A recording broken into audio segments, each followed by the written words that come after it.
They're about to Francisco before the All-Star break. Don't forget Roll Tide Pods, War Damn Pods that disrupt the media. And remember to like and subscribe. Thumbs up everything. Until next time, God bless you and God bless America.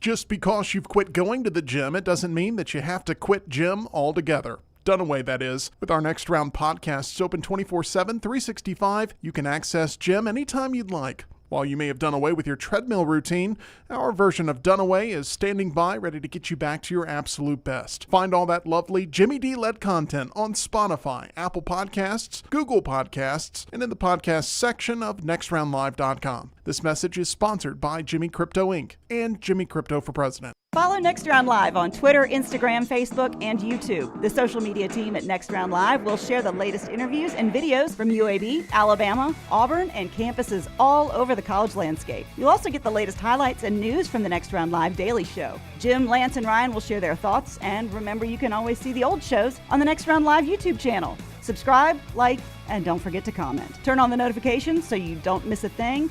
It's Next Round Live on Twitter, Instagram, Facebook, and YouTube. You've been wearing that thin, raggedy t-shirt for years now, and people cannot stop whispering and staring in your vicinity. We've all been there. Luckily, there's a solution to your lack of fashion and social cues. At NextRound.store, they have plenty of options when it comes to a variety of shirts and hats. Once you start putting that Next Round gear on, be prepared to make new lifelong friends and hundreds of unforgettable conversations. Hope you like random high fives in the street, because that's what you're getting after visiting nextround.store. You never know what we're up to here at the Next Round. The easiest way to stay in the know with our antics and adventures is to follow the Next Round across all social media platforms at Next Round Live on Facebook, Twitter, Instagram, and TikTok.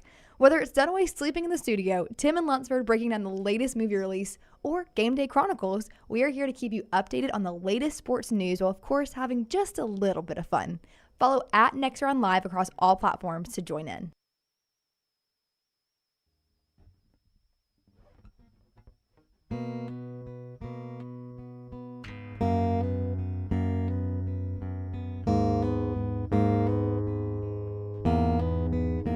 When the days are cold and the cards are fold and the saints we see are all made of gold, when your dreams are failing, the ones we hail are the worst of all, and the blood runs still. I want to hide the truth, I want to shelter you, but with the beast inside, there's nowhere we can hide. No matter what we breed, we still are made of greed. This is my kingdom come, this is my kingdom come. When you feel my heat, look into my eyes. It's where my demons hide, it's where my demons hide. Don't get too close, it's dark inside. It's where my demons hide, it's where my demons hide.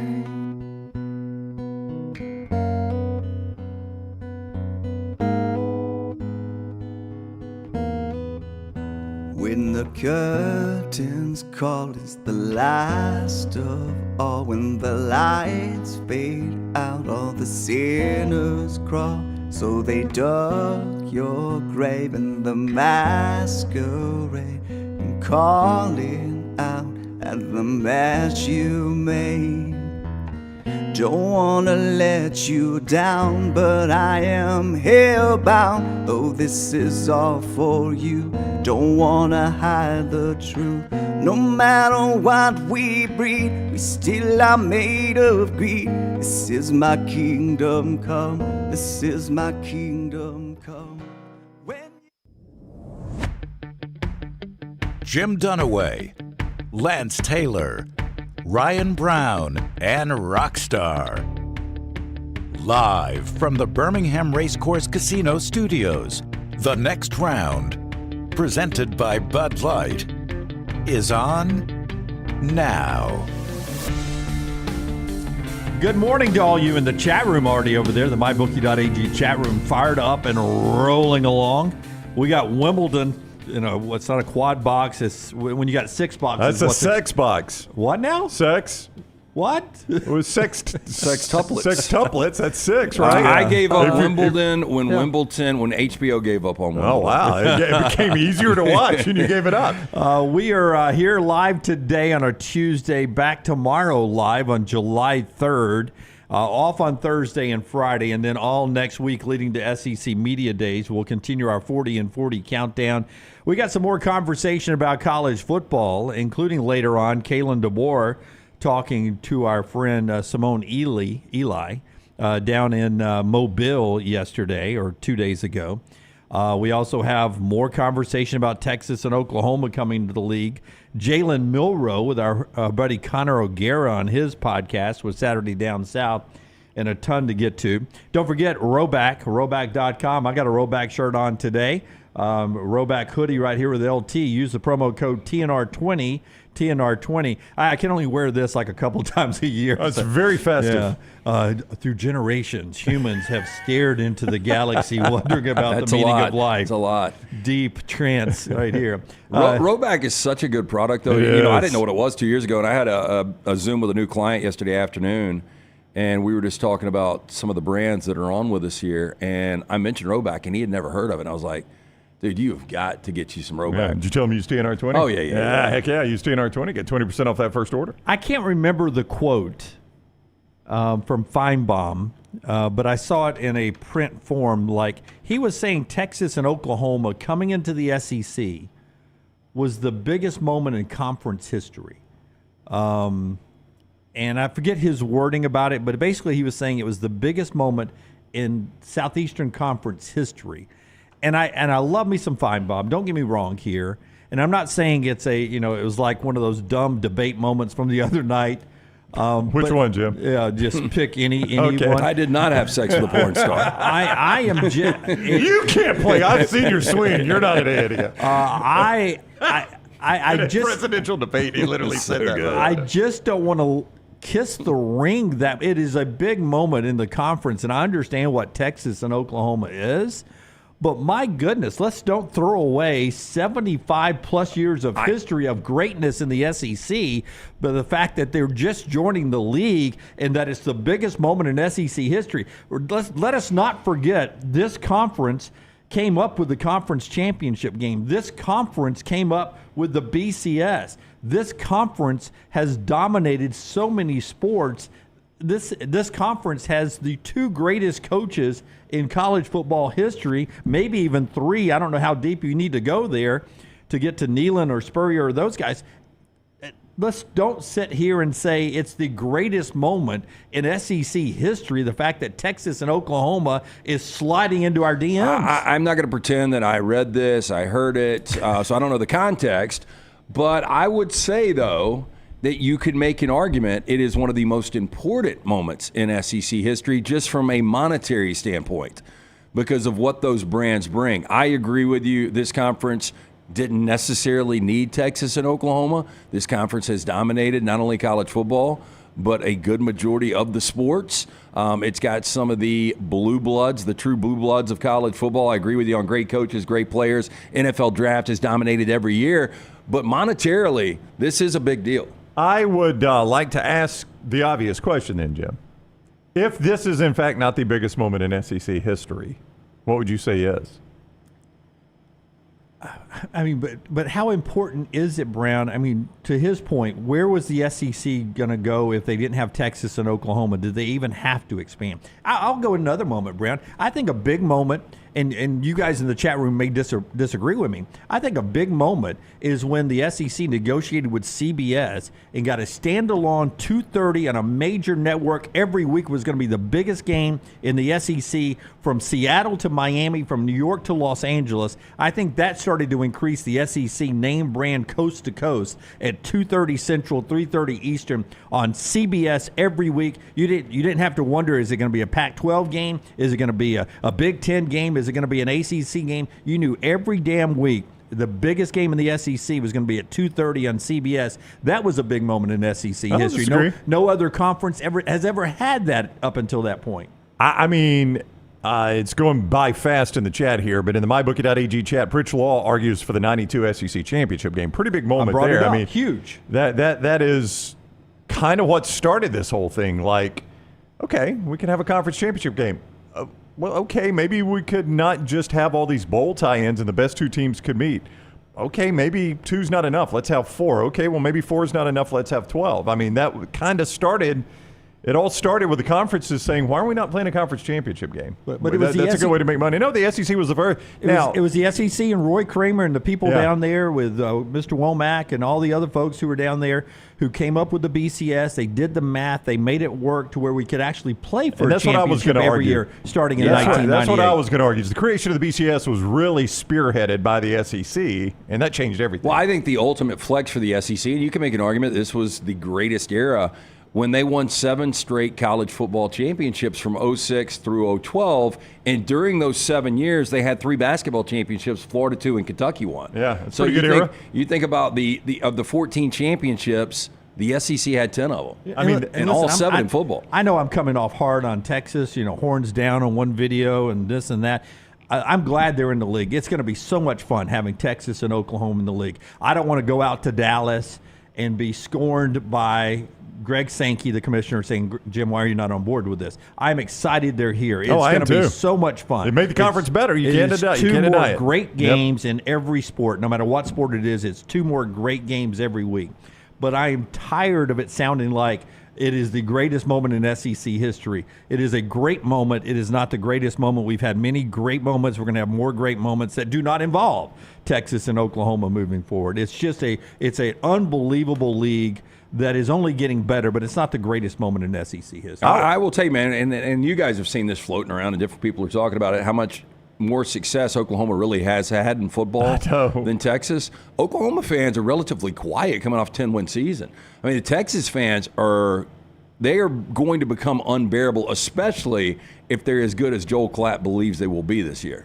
Well, they're built for it is timed out perfectly. They have planned for this. Sark and everyone who made the move to bring Sark in, his recruiting, it is timed out perfectly with the NIL to where they can be relevant in their first year in the SEC. But Texas A&M had a nice run their first year in the SEC. Missouri came in and played in an SEC championship game very quickly as well. So even if they are special this year, it won't be the first team to come into the league and be special their first year either. I just never can get past the fact, and I enjoyed it when I was a kid, that literally you could have the number 1 team in the country on New Year's Day playing in the Rose Bowl and the number 2 team in the country playing in the Sugar Bowl. What kind of stupid system we had back then. And you had to cheer for upsets and then hope people It's the dumbest system. People voted for you. It was the dumbest system possible, Lance. And, I mean, the fact that the SEC was instrumental in at least changing that changed football forever. You had to cheer. I mean, this is my childhood. Yeah. You had to cheer for number 5 Notre Dame to upset number 1 Texas while them not seeing that as such a huge win for Notre Dame that they'd bump you over number 2 to make Notre Dame national champions. That's right. And you know hoping, what I mean? and hoping that a guy that has to vote on this is actually watching the game, right?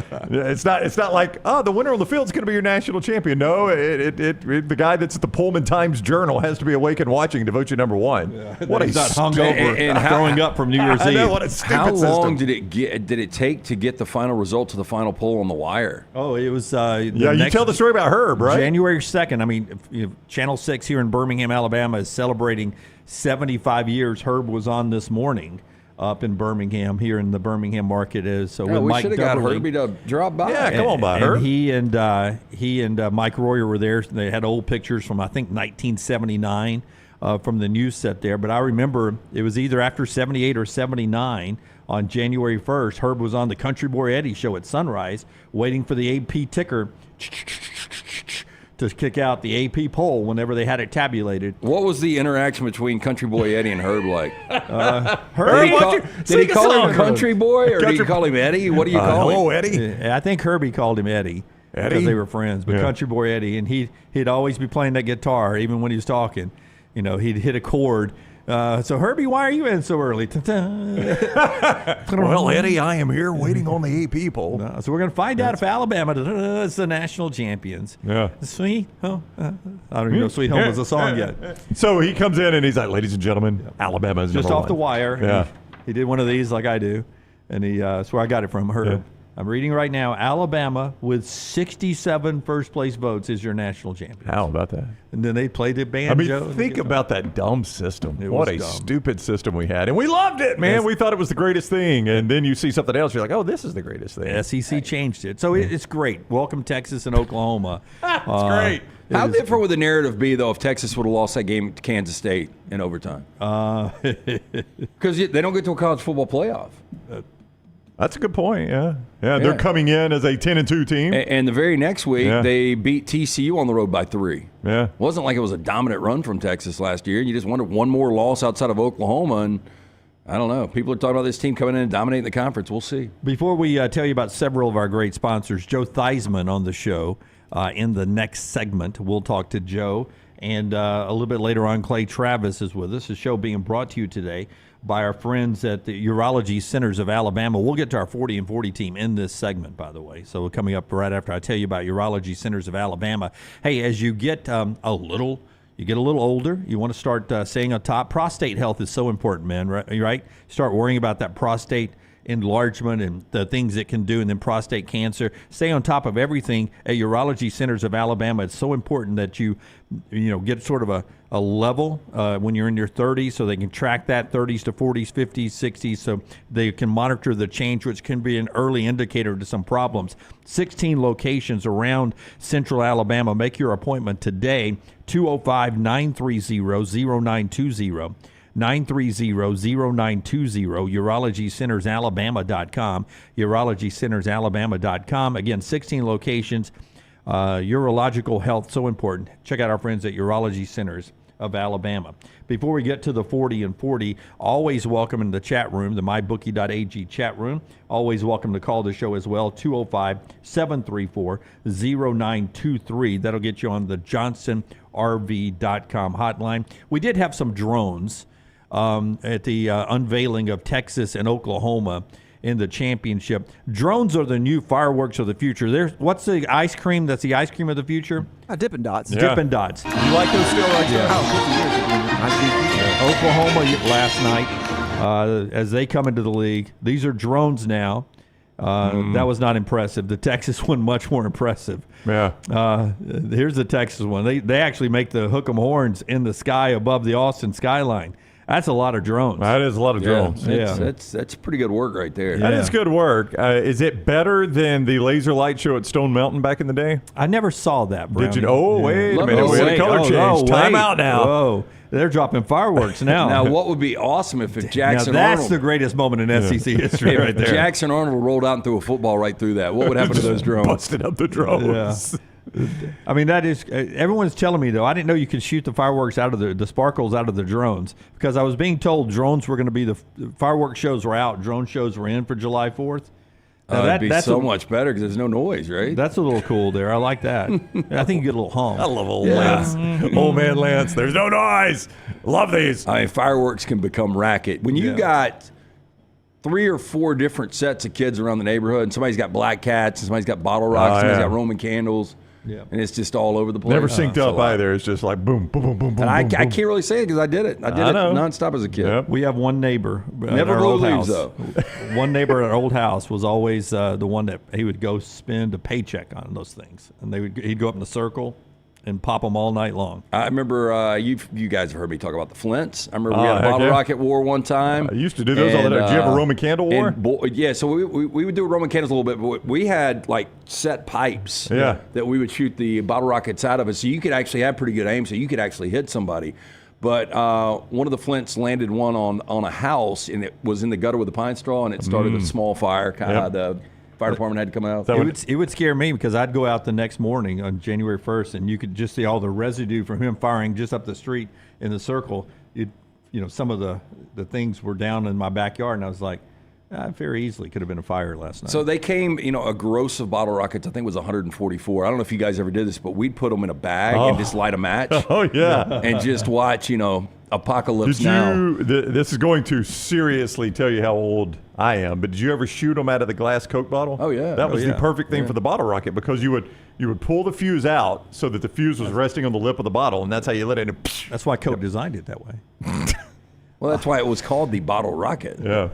Oh, it probably is, right? I guess so. Yeah. How about that? It makes sense, Lance. How about that? Now tell us why it's called a cocktail again. Remember that spot we used to do? Yeah. That was always one of my favorites. I told that story to Maggie on the way to the beach, and she was like, "That's not true." And I said, "It's 100% true. 100% true. 100% true." All right, it's time for our 40 and 40 team today, brought to you by our friends at mybookie.ag, Brownie. MyBookie.ag, code next round. MyBookie.ag, code next round. You use code next round when you sign on at mybookie.ag. You get that great sign-on bonus. And they've got a revamped loyalty program, VIP program, all right there at mybookie.ag. Code next round at sign-on to get that sign-on bonus. Bet anything, anytime, anywhere at mybookie.ag. Lance Taylor is about to tell you the team we're going to talk about is going to be favored in maybe as many as 11 of their games this year. 11 of them! You'll be able to play them all at mybookie.ag. Code next round. Notre Dame in at number 7. I like this team a lot. Great fight song, by the way. It's kind of weird because some people were like, well, if Marcus Freeman has a bad year this year, he's kind of on a hot seat. And then other people think he's one of the more untouchable guys in college football. I think Freeman's done a pretty good job in his first couple of years. Notre Dame overall as a program, 8 double-digit win seasons over their last 12. Massive week 1 matchup with Texas A&M. Huge, it is. Huge for Notre Dame, because if they get past that one, yeah, watch out. If they get past that, and Brown said that I said they would be favored in 11 games, they could be favored in all 12 games. Uh-oh. We're to that point in the countdown. Well, it's going to go off around the pick in College Station. The only other possibilities of them being a dog would be hosting Florida State in November and then to close out the season at USC. But I've got a feeling they're going to be favored in all games. Wow, that's crazy. People take shots at Notre Dame's schedule. I've never thought that was entirely fair. I think they schedule pretty well most of the time. Not this year. Well, it's not entirely their fault. A trip to Texas A&M. Yeah, it's really that's an SEC game. At A&M, you've got Louisville on there. Yeah, USC, Florida State. Okay, let me just do this quickly. Okay. Georgia with that schedule. 12-0? That's the schedule Georgia's been playing, Jim. Okay, but 12-0. That's how Ohio State with that schedule. Texas with that schedule. It's about the schedule Ohio State plays. Well, any of those teams though could lose at A&M, could lose to Florida State, and I don't even want to say USC yet, but at USC we'll see how good. But that's my point. None of those teams I just named could lose at Texas A&M. Oh, Texas is probably going to lose at Texas A&M. I love it. Lance has talked himself into this game. I love it. It's the greatest moment in SEC history. Yeah. Texas ain't going to lose at Texas A&M. I'm just saying. They almost lost at TCU last year. I'll go stake right now and give you 4.5. I'll give you the Aggies 4.5. I'll take it. Yeah. Okay. All right. Rare stake bet right in the middle of a 40 and 40 on a team we're not even talking about. Right? Yeah. No, it was Notre Dame. So I think somebody tell your Texas friends. So I think important things to look at. Marcus Freeman, he truly is delegating. Former defensive coordinator. This is a guy that brings in Mike Denbrock. This is Mike Denbrock's third trip back to Baton Rouge, by the way. From third trip back to South Bend, coming in from Baton Rouge. And you look at that offense for LSU last year, almost 46 points per game, over 543 yards per game. I think Denbrock's going to get the offense dialed in with a healthy Riley Leonard. On the other side, Al Golden has gotten better from year 1, where they were 43rd in total defense, to 21st in total defense, to 5th in total defense last year. Defense is going to be really good with this schedule. I think Notre Dame is 11-1, and I think they're in the college football playoff. Yep. They probably drop a game, but 11-1 is good enough to get them in the playoff, maybe as high as the 5th seed. 11-1 could have them as the 5th seed. But here's the question I wrote down for you. What about 10-2?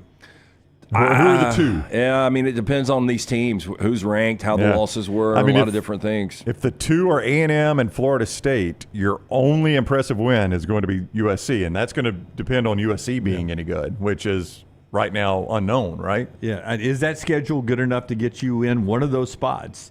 if you're 10-2 Well, Notre Dame. more interesting is if Notre Dame ran the table, which is a possibility, and they're 12-0, they still got to play the first week. They have agreed to this system where they can never be a top So they seed. could technically be the number one team in the nation. Yep. That and is you going could to look have weird. 4 other teams getting a bye. Yeah, now they're going to be playing in South Bend, and they're going to be playing probably the Group of 5 team. That's right. So, I mean, it's not a bad deal for them. 40-40 team right there is Notre Dame as they come in. Riley Leonard had a follow-up ankle surgery on March 23rd, but as we told you yesterday, he was at the Manning Passing Academy this weekend. Arm looked great. Ankle looked great. Riley Leonard looks good to go.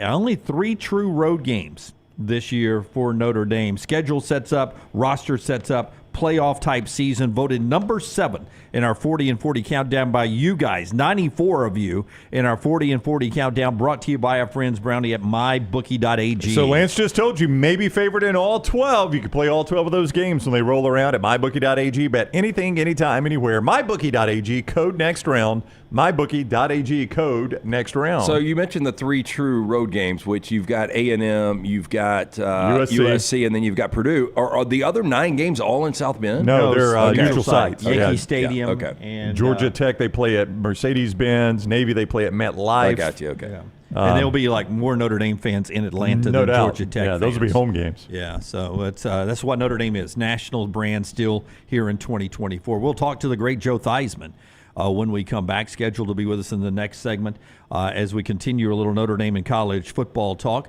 on a show that's brought to you today by our friends at Storm Restoration Roofing. Greg from Pell City and the folks want to help you out. Storm season always around.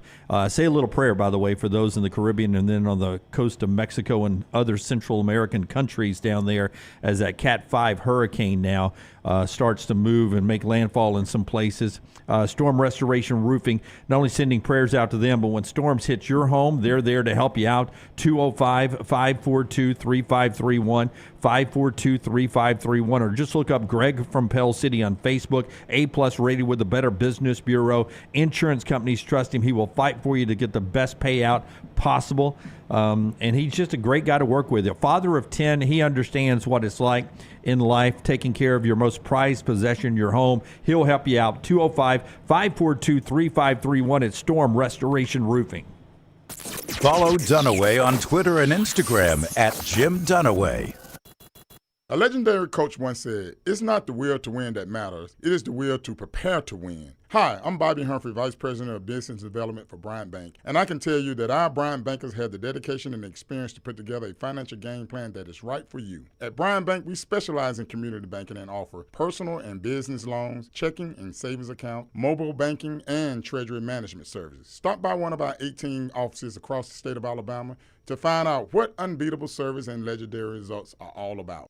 When on YouTube, you constantly hear requests to please like and subscribe. Well, here at Disrupt Media, we aren't going to play that game. Those demands are frankly outdated. So we just want you to hit like or subscribe. It's like a choose-your-own-adventure novel. Pick a path, hit like, or hit subscribe. It's your call. We don't care which, just pick one. Or go to Roll Tide Pods and do it. Or War Damn Pods. Or the Disrupt Media YouTube channel. Or the Meltdown. Just make a decision and stick with it. Like or subscribe, the choice is yours. Hey, Lance Taylor from the next round to tell you about my friends at Michelson Laser Vision, located conveniently UAB Highlands. Almost 20 years ago, I went in for the procedure. Only took 12 minutes for both eyes. When I went in, I had 2200 vision. I was legally blind. Now I have 20/15 vision, still 19 years later. Make the call today. Schedule a hassle-free consultation. 969-8100. Dr. Mark Michelson, Dr. Jen Michelson, Michelson Laser Vision. Make sure you tell them the next round sent you. 969-8100 or MichelsonLaserVision.com. For a great experience in golf, go to Bent Brook, just off I-459 in the Birmingham area. You've got 27 holes where you can play your 18 holes 6 different ways. Open 7 days a week with 5 sets of tees that makes golf enjoyable for any level golfer. You get complimentary GPS on every golf cart, and the AU Victory bent grass greens play as pure as any in the area. Bent Brook continues to improve with upgraded greens and redesigned holes. Book that next tee time right now. BentBrook.com. BentBrook.com. Golf season is here, and if you're looking for a great golf course with affordable rates, you need to check out the newly renovated Woodward Golf Club. Woodward Golf Club is a semi-private club with membership opportunities available, but is also open to the public. You can book tee times online at this hidden gem by going to golfwoodward.com. For only $195 per month, you can enjoy unlimited golf 7 days a week. Membership includes discounted cart fees, unlimited range balls, and the use of our practice facilities. For more information on memberships and the course, check us out online at golfwoodward.com. If renting is putting a dent in your bank account, here's your sign from the universe that it's time to buy a new home. And who better to help you through the ins and outs of home buying than our friends at Mortgage Right. With Mortgage Right, you don't have to worry about becoming a short notice mortgage expert because they do all the heavy lifting for you. They're trusted mortgage professionals, and they'll help you choose the right mortgage option and stand by your side every step of the way. Visit mortgageright.com/TNR to buy before renting runs you dry. That's mortgageright.com/TNR. NMLS 2239, Equal Housing Lender.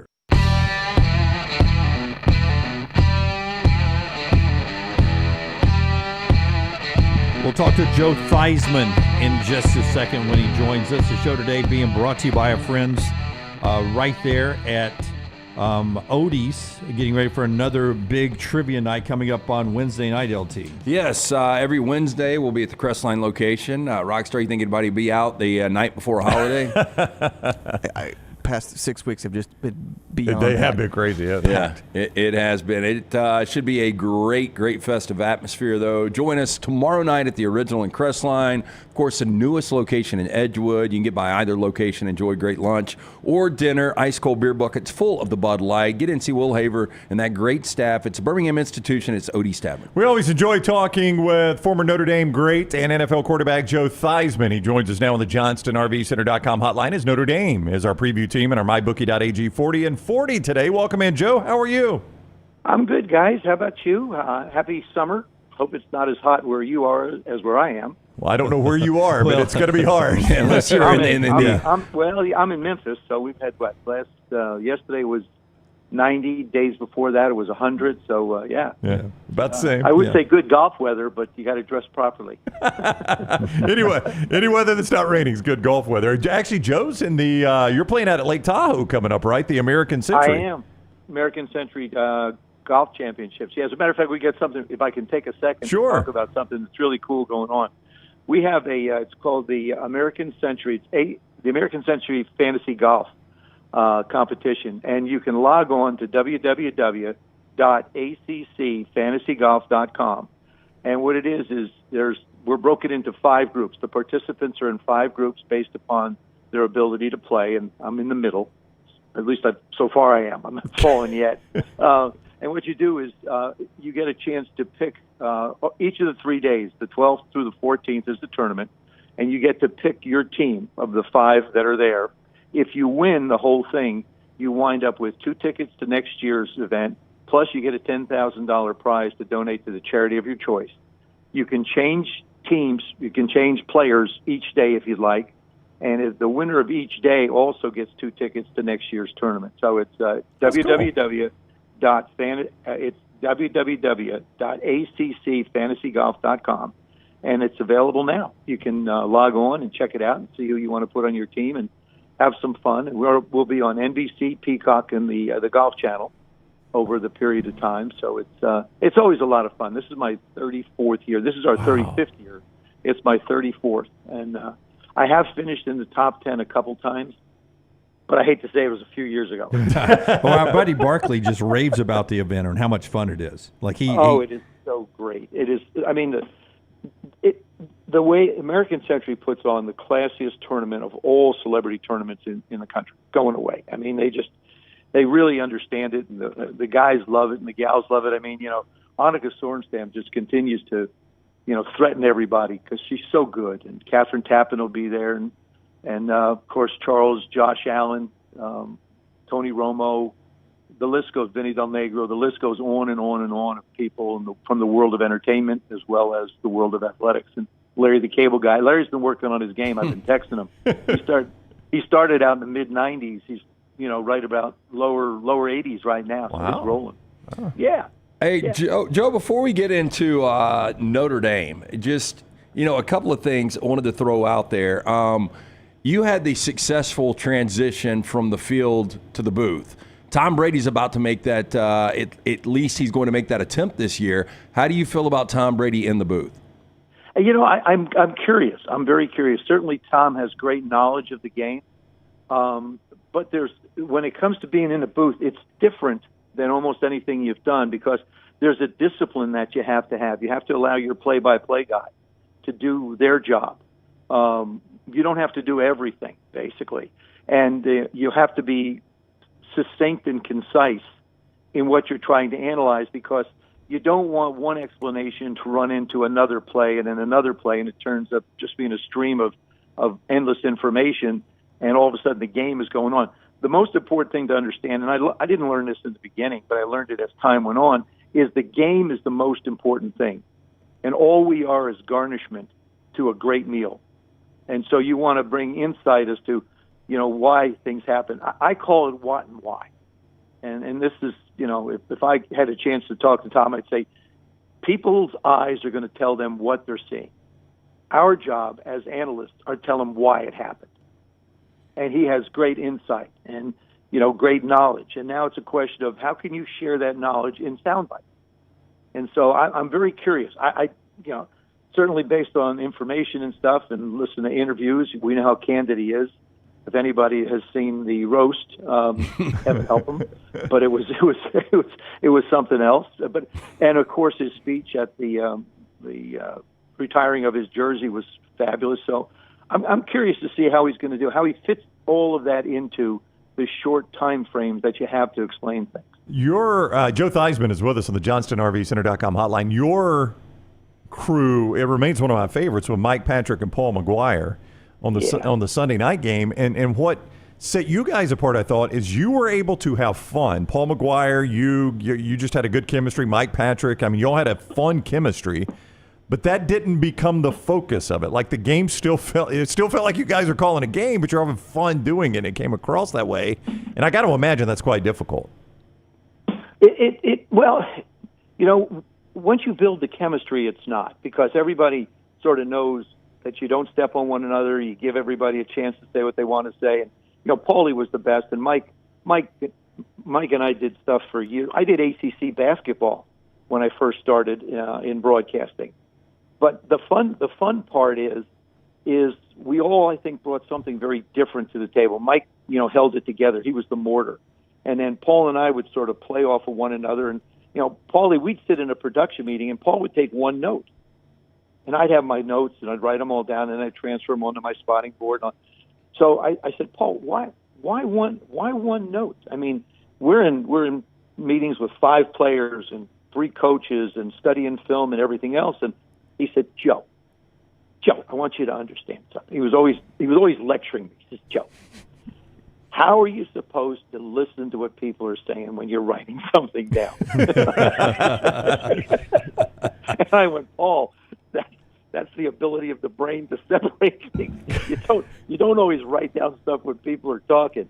But it was so much fun working with them. We had a ball, and I'll tell you, the producers I had, John Wildhack was the first one, Freddie Godelli was second, who's in the Hall of Fame, and Jay Rothman was the third.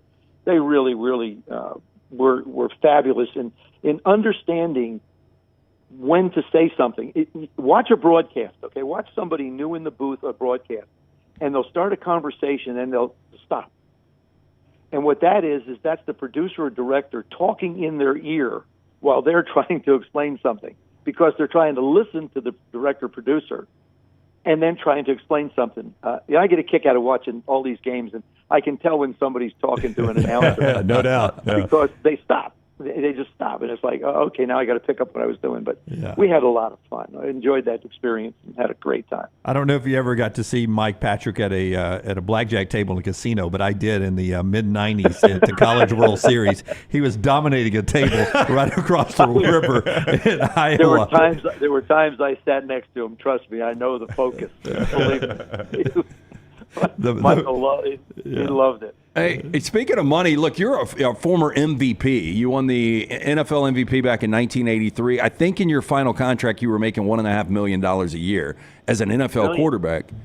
$1 million a year. And Jason Tatum just signed a 5-year, $314 million deal. He will be making $63 million a year, $768,000 a game it equates to. I know you're not one of those guys that would be bitter about this, but, the money, it's a different world, but the money's amazing, isn't it? Oh, it's absolutely incredible. I mean, we'll just look at what Trevor Lawrence signed for. What, 265, $200 million guaranteed? Yep. I mean, the thing is from the quarterback position, yes, I'm a bit envious of the kids, but I'm also glad they're getting this. I'm not one of those guys that says just as well, we made the game and all that. Listen, the game has passed on, the money has gotten bigger, and good for the guys that can get, and gals, can get anything they can get. I mean, I'm all for the athletes to be able to get everything that they can get. I always laugh because I think back in 1984 as the fourth highest paid player in the league. As a matter of fact, Warren Moon was the highest in 1984 at $1.4 million. I was at $1 million. And I think of Patrick Mahomes when he signed that first contract. He went out and bought a piece of the Kansas City Royals. When I got my $1 million contract, I sponsored a Little League football team. So we basically ventured into a different area with our contract. Mine was a little different than Patrick's. But, yeah, I mean, you look at the numbers. You know what it is? There's no quarterbacks. You have to pay somebody or else you lose it. The problem Jerry Jones has, which is the only issue that really exists as far as economics go in the league, as far as I'm concerned, is he's got Micah Parsons and CeeDee Lamb looking at, as well as Dak. Where's he going to spend the money? They're all top dollar guys. Yep. But where do you spend your money? I mean, if the numbers with this new number with Trevor, for example, it's $55 million a year. I mean, so you're looking at, how is that going to affect your football team going forward? See, in Washington, we're lucky because we probably don't have $15 million tied up in all of our quarterbacks. You've got young ones. I mean, Marcus Mariota would be probably the highest paid because he's been in the league the longest. But you got Sam Hartman, you got Jaden Daniels, and so you're looking at the amount of money. So you can spend it someplace else. But when you have quarterbacks that are taking up, if the cap's what, 2-something, they're taking up 25% of your cap. I mean, you get creative in trying to pay it out and everything. And I'm sure Patrick's is going to get redone in Kansas City to give them a little more flexibility. But, yeah, the numbers are unbelievable. And I look at, and all that money, by the way, in football, we didn't really have the guarantees that they're starting to get now. Matter of fact, there wasn't even free agency when I played. But you look at everything in basketball is guaranteed money. And when franchises are selling for billions of dollars, it's amazing. In fairness to these kids, Joe, it didn't cost you $362 every time we went to Publix just to buy a week of groceries, right? Yeah, I'm sure that makes that's real rationale. Yeah, I like that. How about groceries and gas and everything else? Yeah. That's what say 68,000 a game or 68,000, whatever. I think he's going to be all right. Hey, weird question, but do you ever talk to Lawrence Taylor? Yeah, we have. Lawrence and I've seen each other at signing events, and we still talk. And we've been friends for a long time. I mean, that's the thing about, we didn't sign each other's jerseys after a game. That still drives me crazy. But anyway, it's a different time and a different age. You want to beat the guy's brains out. Oh, by the way, can you sign the jersey for me?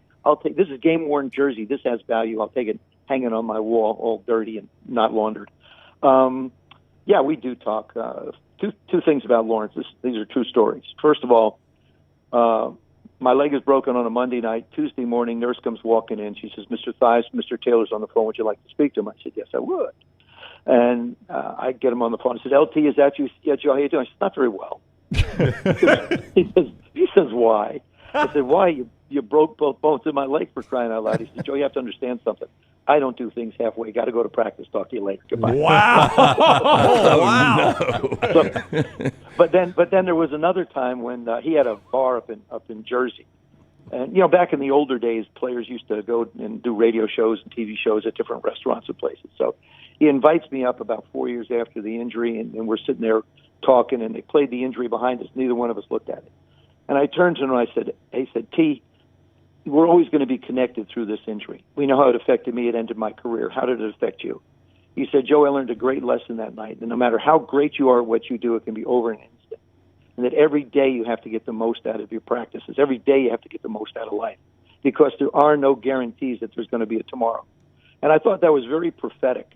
And I think that's a great lesson for everybody to listen to in life, no matter what you do. I tell people all the time, if you got a rift going with somebody, if you're mad at someone, hey, bury the hatchet. Just call them up and say, look, let's get past this thing and get on with life. I think that's it was a very great, like I said, it was very prophetic in what he had to say. So you came on to talk Notre Dame with us. We have not asked you one Notre Dame question, but it's been fantastic. But it's been a fantastic interview. I will do that here. This year for the Irish, when you look at the schedule, the way it sets up, Marcus Freeman, if Riley Leonard can stay healthy, this sets up to be a really good year for the Irish, I believe. Well, we've also, you've got Riley Leonard, you've got Carr, you've got Kinney, you've got different guys that have been there, that have been on this football team. So I think we're really in good shape. We lost some receivers. I think that's probably the spot that got hit the most. We've always been able to run the football. Al Golden's done a great job with the defense. Our secondary is finally, it was young for a while, but when you get really young guys playing within 2-3 years, they start to really develop, and that's become, I think, one of the strengths. We've always sent defensive linemen into the game. The big thing is we open with A&M August 30th, 31st at Texas A&M, and it's going to be hot as get out. And then we get a stretch where we get 4 of the next 5 games are at home, and so I think going to a 12-game playoff is good for Notre Dame because you don't have the conference championships, even though we're a part of the ACC. It doesn't fit in that way. So I think we're going to have a really, really good football team. We've got more. Interestingly enough, we're probably going to have maybe one of the quarterbacks go to the portal at some point in time because we've got some really, really good young quarterbacks and another one coming in. So that position's really, really solid. I think, again, this will be the second year in a row. We had Sam last year come in from Wake. Now Riley comes in from Duke. Hey, before we let you roll, are you more excited about seeing Riley Leonard with your Irish or Jaden Daniels with the Commanders? Well, hopefully I'll see Jaden Daniels more than just 1 year. Riley Leonard's going to be there probably 1 year and then gone, which is the way things are. I'm equally as excited to see both of these young men play because one is coming into a different system. Actually, both are coming into different systems. And the thing about Jaden Daniels is he's been in two separate systems before he got to Washington. So to process and learn something new is not unfamiliar to him. And I watched him at practices over the summer here and been out to OTAs and some mini camps, and I really like the way he carries himself. I like the way he throws the football. I haven't seen Riley throw the ball other than at Duke before we heard him a year ago. I like the way he moves the ball around as well. So I'm excited to see both these young men, Riley right away and Jaden, develop and learn how to play at the level that he's going to be required to play at. Jack in the chat room says, I've never been an autograph collector. The only one I have is Joe Theismann on a business card. He spoke at one of our company banquets, spent a lot of time mingling with the crowd. So he's got your autograph. I will tell you this, Joe. I will tell you this. We get asked all the time, who's somebody you've met that is a jerk, somebody you met that's a nice guy that might have surprised you? And you're my answer to the second half of that question. Wow, you surprised him, Joe. No. Yeah. I just didn't know what to expect. And I tell people all the time, Joe Theismann is a super nice guy. You played in the charity event here in Birmingham. My God, it's been forever ago. Oh, God, it rained like heck, too. It did. Oh, my goodness. It did. And you guys were in a rain delay, and you came on our show. Could not have been nicer. Yeah. Same for me, Joe. I hated you. I grew up in Alabama. Anything Notre Dame I didn't like, and then I didn't like the Redskins, and then I was like, this guy. Such a nice guy. And then you came on. I was like, dang it, he's too nice. I wish he was mean. It's always so nice to hear somebody tell you they hate you. I mean, it just really makes your morning. No, it's like I get these Cowboy fans come up and say, "I hated you. I was a Cowboy fan." I said, "Good. If you like me, I wasn't very good." That's right. Point. I was doing my job. That's right. Trying to be good doing my job. That's it. Yeah. I really enjoy being with you guys. And one other thing, last thing for everybody out listening, log on to www.accfantasygolf.com and start to play and watch some great golf, and it's going to be a great weekend. Yep, July 12th, 13th, and 14th, Golf Channel, Peacock, and NBC. You can watch Joe play. Pick Joe's group. Let's everybody go pick Joe's group, and they're going to win. Yeah, yes. Do that. Go ahead. Thank you, Joe. It has been a pleasure as always. Thanks, guys. Great catching up. Take care. All right, take care. That is Joe Theismann with us on the JohnstonRVCenter.com hotline. Show being brought to you by our friends at Woodhouse. Woodhouse Day Spa, located at the Summit Shopping Center, right off of Highway 280. You can choose from a menu of over 70 options, including massages, body treatment, skincare, waxing, nail services. The Woodhouse Day Spa, voted America's best day spa since 2009. You can order that special person gift 24/7 online, birmingham.woodhousespas.com. Buy it 24/7 online or stop in, see Stuart and the great staff at the Woodhouse Day Spa and tell them the next round sent you. Hey, hold that graphic up real quick for us. What are we doing on the top there? Is that's finger. Oh, what are you talking about? The very top where they're brushing something on the young lady's face. Is that a? I don't know when you're getting a facial what that looks like, or are they stripping something off? Or let's get you in there for that and just see how it goes. It definitely could not make me look any worse. Yeah, absolutely. Yeah, I don't know what that treatment is. Little T. It's esthetician, just it's skincare. Yeah, it's skincare. Okay. Yeah, it's skincare. Yeah, like it's a pill. Okay, it's a pill. Yeah, it's interesting. Woodhouse Day Spa. Chemical pill? Is it's that a what mask gym. Thank you, that guy 7399. I wasn't going to go to that guy 7399 for the mask. It's a mask gym. Yeah, thank you. I'll tell you, it's an awesome place, though. It really is. And your wife or girlfriend, football season's coming up. You want to be watching games all day. Get her that gift card. Send her up there. Let her spend hours at the Woodhouse Day Spa. Can I just finish up that thought on Theismann? Mm-hmm. He used to live and may still in Destin. People are saying they ran into him in Destin not long ago. He used to live in Destin and played at Kelly Plantation right there. And one day I was playing at Kelly and I was talking to the guys out front. And we were, I can't remember why we were delayed, but we were delayed for some reason. I was just chatting them up and I was like, you guys ever seen anybody famous out there? Like, Joe Theismann plays out here all the time. And I just wanted to see if my experience was the same. I said, what's he like? And the guy goes, he is the nicest guy in the world. Tips us well. Could not be nicer. So, I mean, I hate to say it surprised me, but I didn't know what to expect. I saw in the chat this Ollie Gordon story. Uh-oh. Breaking news. The DUI arrest last night? Yeah, it's. I mean, this first time I've seen it. Breaking to me. Yeah, me too. Yeah, I was seeing it this morning that he had a little issue last night, but. Well, it's a big deal because Oklahoma State in week 2, they've got Arkansas. Okay, we're up against the break. Let's discuss a little bit more because I don't think. You think this gets you suspended nowadays? We'll talk about this coming back on the other side. The show rolls on, being brought to you by our friends at Way to Wellness, your journey to healthy living. Speaking of nice people, great people, Leslie and her board-certified team will take care of you. Let me tell you, the Meltdown guys who are with you live at 2 Central every day, 3 on the East Coast, 2 Central live on this platform every day. They're down probably over 90 pounds now because it was a couple of weeks ago when I heard they were down 80 pounds using this. And not just weight loss. It makes you a lot healthier. For me, it was about controlling cholesterol and blood pressure. First time I went in there, I lost 45 pounds. And after that, it was getting my blood pressure and cholesterol in check. It all works there with Leslie and her board-certified team. Go to their website at planforme.com.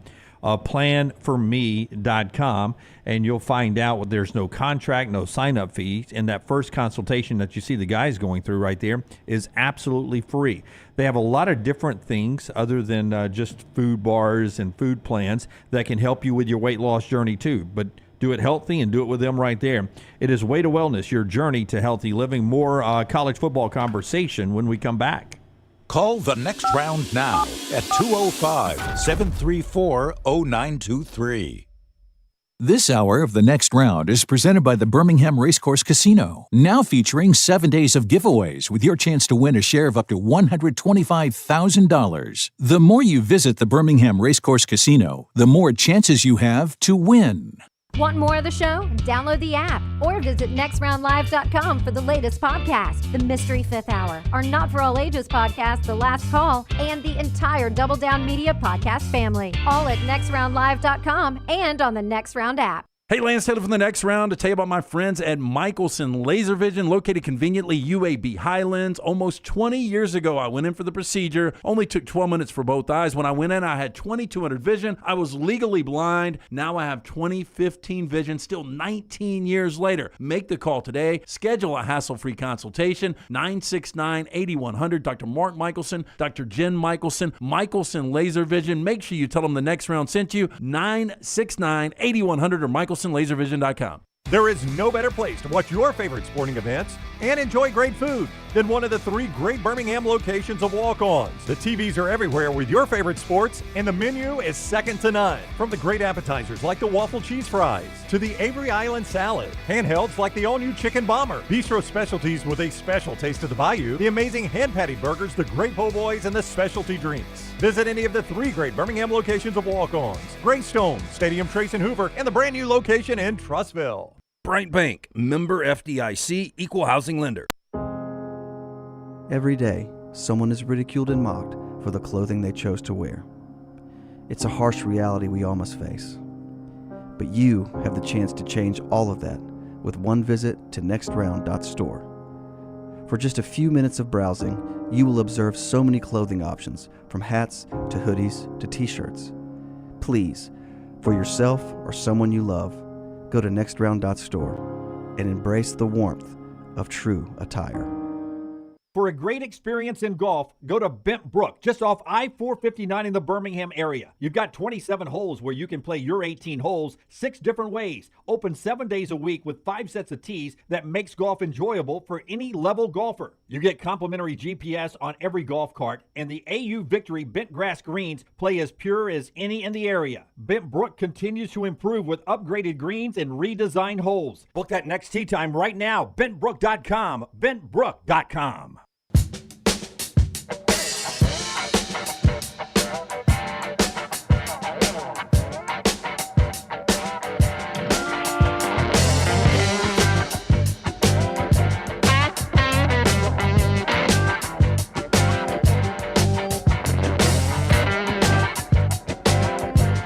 With you on the next round as we roll on in here, getting ready for the 4th of July weekend coming up. Later in the show, Clay Travis with us at the top of the hour. This show being brought to you in part by our friends at New York Butcher Shop. While we're getting ready for the 4th of July weekend, they've got a great deal that can save you a little time on the 4th of July. If you just want to go ahead and swing by New York Butcher and just take their great food to the pool or the lake, they've got it ready for you. Yeah, I'm going to pick up homemade brats, the homemade hot dogs, and the hand-pattied burgers. But you, right now, can pick up that Boston butt. The Boston butt sell, fully cooked, hickory smoked, only $42.99 each. Got to do the reservations only, though. Available for pickup today, tomorrow, and even on the 4th up until 3 o'clock. 2 locations, the original in Cava Heights, now Greystone Highway 119. Call Jim and that great staff. Reserve that Boston butt today, $42.99, fully cooked, hickory smoked, reservations only. New York Butcher Shop, rare quality, well done service. As you guys were talking about going to break, Ollie Gordon with a little DUI speeding issue last night. DWI, I guess, officially is the terminology. Do you think nowadays that rises to a suspension? He is going to get suspended. I mean, I would be shocked. It'll be against South Dakota State, and then he'll be back for Arkansas the very next week. But there are some schools, though, that they punish him in camp, and he doesn't miss any playing time and stuff. James says if, and this is James over in the chat room, if DUIs got you a suspension, Georgia couldn't field a team sometimes. Now, a lot of theirs were speeding violations. Theirs were speeding, I don't know about that. Well, I just know that how high profile he is. Arguably the best running back coming in. He was completely dominant last year with 1,700 yards, 24 touchdowns. And it just makes no sense when you read the story, just what went down. So he's going, first of all, he's swerving. He's going 17 miles, going 82 and a 65, gets pulled over, smells of alcohol. Cops ask him if you've been drinking. He's 20 years old, by the way. No, I haven't been drinking. Then they ask him to take a sobriety test, and then he admits, I did have 1 drink. And then they find in the car half bottle of vodka and lemonade, half bottle of tequila. Both open, by the way. Yeah, both open. Yeah, so that's a problem right there. Like, I mean, there are certain levels of DUI. When you're in they're all bad. Okay, when I say when I say certain levels, they're all bad. Don't think I'm trying to dismiss any of them. But I think we all know, we're all aware, there are. I might have had half a drink too much DUIs and blitzed out of my mind killing people Henry Ruggs DUIs, right? I mean, there's a gap, okay? 2:30 a.m. is normally, I lean towards you're probably in a pretty bad spot. Yeah, and any of them could end up killing someone. Henry Ruggs end up killing someone and an animal, right? And he's in jail for the rest of his life probably because of that. But I'm going to say on that spectrum, regardless of how drunk you are, if I pull you over and you've got an open bottle of vodka and an open bottle of tequila, it's pretty high on that spectrum for me. Well, what I don't of serious DUIs. I mean, Ollie Gordon's probably making more money than most people we know this year. I mean, and you're right there off of campus. Why don't you just get an Uber? Like they're so accessible. Yeah, I don't know what happens here though. I would think a suspension for. If they open with Arkansas, probably not. But the fact that they open with South Dakota State, I think you can suspend him one game. But I go back to the seriousness of the crime. What does holding him out of a football game against South Dakota State mean? You would hope. But you can't just have your program running wild. I mean, I know in today's transfer portal, it's easier for guys to say, you know what, you're going to suspend me, I'm out. But you got to hold these guys accountable. Yeah, but again, one game against South Dakota State. I mean, if he misses 4 games in a high-profile game against Arkansas, blah, blah, blah. I mean, if they throw him in jail, those are penalties. Him not playing in South Dakota State. That's a penalty for a player. I think that's helping. It keeps him from getting hurt against South Dakota State. Well, I mean, I bet if you talk to Ollie Gordon, his goal is to win the Big 12 championship, get to a college football playoff, and win a Heisman Trophy. Yeah, well, those are his goals. The first 2 doesn't impact him. Against South Dakota State. I know, but it does impact him on winning a Heisman Trophy. Would you rather him play against South Dakota State and suspend him against Arkansas, or just suspend him 2 or 3 games, is what you're saying? No, I mean, if you're going to get serious about something like this, you kick him off the team, but nobody's going to do that. Oh, he is 100% from Tuscaloosa to Stillwater, from Auburn to Seattle, they're not going to do that. He's got to be punished. Look, I will say this. But is it a punishment to miss the South Dakota State game when you're a running back? It's easy to say kick him off the team. I don't know anybody would say that. I have. Well, Jim just said, like, that was how you send a message, but there are consequences to that too. Like, I have the great honor to host the Alabama Sports Hall of Fame induction every year, and David Palmer was one of the inductees this year. And in the course of his speech, Coach Stallings was behind him, and he said basically, I know Coach Stallings caught a lot of grief for keeping me on the team, but it saved my life. Like, if he had kicked me off the team, I'm probably dead right now. I think there's probably a lot of examples like that. Yeah, and this could be one of those. So, like, everybody's, kick him off the team. Well, that's got consequences too, right? I mean, that's not just a clean break. Our show being brought to you by our friends at Hemp Hill Services. As we'll get to the top of the hour here, Hemp Hill brings you the lock every day, lanceslock.com. lanceslock.com. Then Brown had another point he wanted to make off of something. Yeah, 205-229-2090. Make the phone call that Birmingham has made since 1954. Whether you experience plumbing, heating, or cooling issues in your home or business, they are ready to serve you. Hard to stop a train. Call Adam, Chad, Andrew. The guys there now, 205-229-2090 or hemphillservices.com. According to, and I find this a little bit interesting, TigerNet, which covers Clemson, South Carolina and Clemson, ESPN wanted to move to Black Friday. Yes. Clemson said, no. No, thank you. Yeah. They wanted to move the Ole Miss Mississippi State game to Black Friday, which is a game they did move. And but Ole Miss had to sign. I think Ole Miss had the game. They had to sign off on it, and the agreement by the Ole Miss AD was we want a consideration on one other game to be in a primo primetime spot. That game hasn't been announced yet, but does Ole Miss play Georgia at home? Yes. I think they do. Yeah, I think you're right. Yeah. Watch that game be prime time, primo spot, the big crew and all that there to get that Ole Miss Mississippi State game moved off Thanksgiving night. That came from the Ole Miss folks on that. So, there's some – I guess they do have a little power sometimes on the movement I guess so. of games. I didn't think they had that anymore. I mean, I don't know how it would as a fan, I would enjoy it. I don't know how it would benefit Clemson to not do it or to do it or whatever the case might be. Top of the hour here, the show being brought to you by our new friends from CPAP LT. You're telling people here about a device that literally saves lives for so many people, right? There's so many people that have sleep apnea that probably don't even know it. If you do know it, if you're getting your CPAP mask and supplies online from Amazon, don't do it. Go see our friends, the folks at CPAP Plus, Joe, Woody O'Neill. They do an incredible job there. Visit any of their 3 locations. Pelham, Highway 280, now open and trustful for that free CPAP checkup. Free filters, no appointments needed. They carry the best in equipment. equipment. Names like ResMed, React, Fisher, Paycol with masks and supplies in stock every day. Do you need it today? Guess what? They've actually got it today. They also have travel CPAP machines in stock. You can rent one to see if you like it. The rental fee will be applied to the purchase of a travel CPAP. You can sign up for their big July giveaway for a free travel CPAP machine. Just Google CPAP Plus. That CPAP Plus are coming to one of those 3 convenient locations with over 200 5-star reviews on Google. The folks at CPAP Plus are CPAP users themselves, so the people helping you know what it's like, and they are ready to help. Stop in, see them today, tell them the next round sent you. Follow Jon Lunceford on Twitter at jlunce. Stop by the New York Butcher Shop and pick up the finest in certified Angus prime beef steaks and burgers, premium pork chops, ribs, and all-natural chicken cut to order just for you. Their chef-prepared entrees and side dishes are the perfect dinner-to-go choice for your family and are ready to heat at home.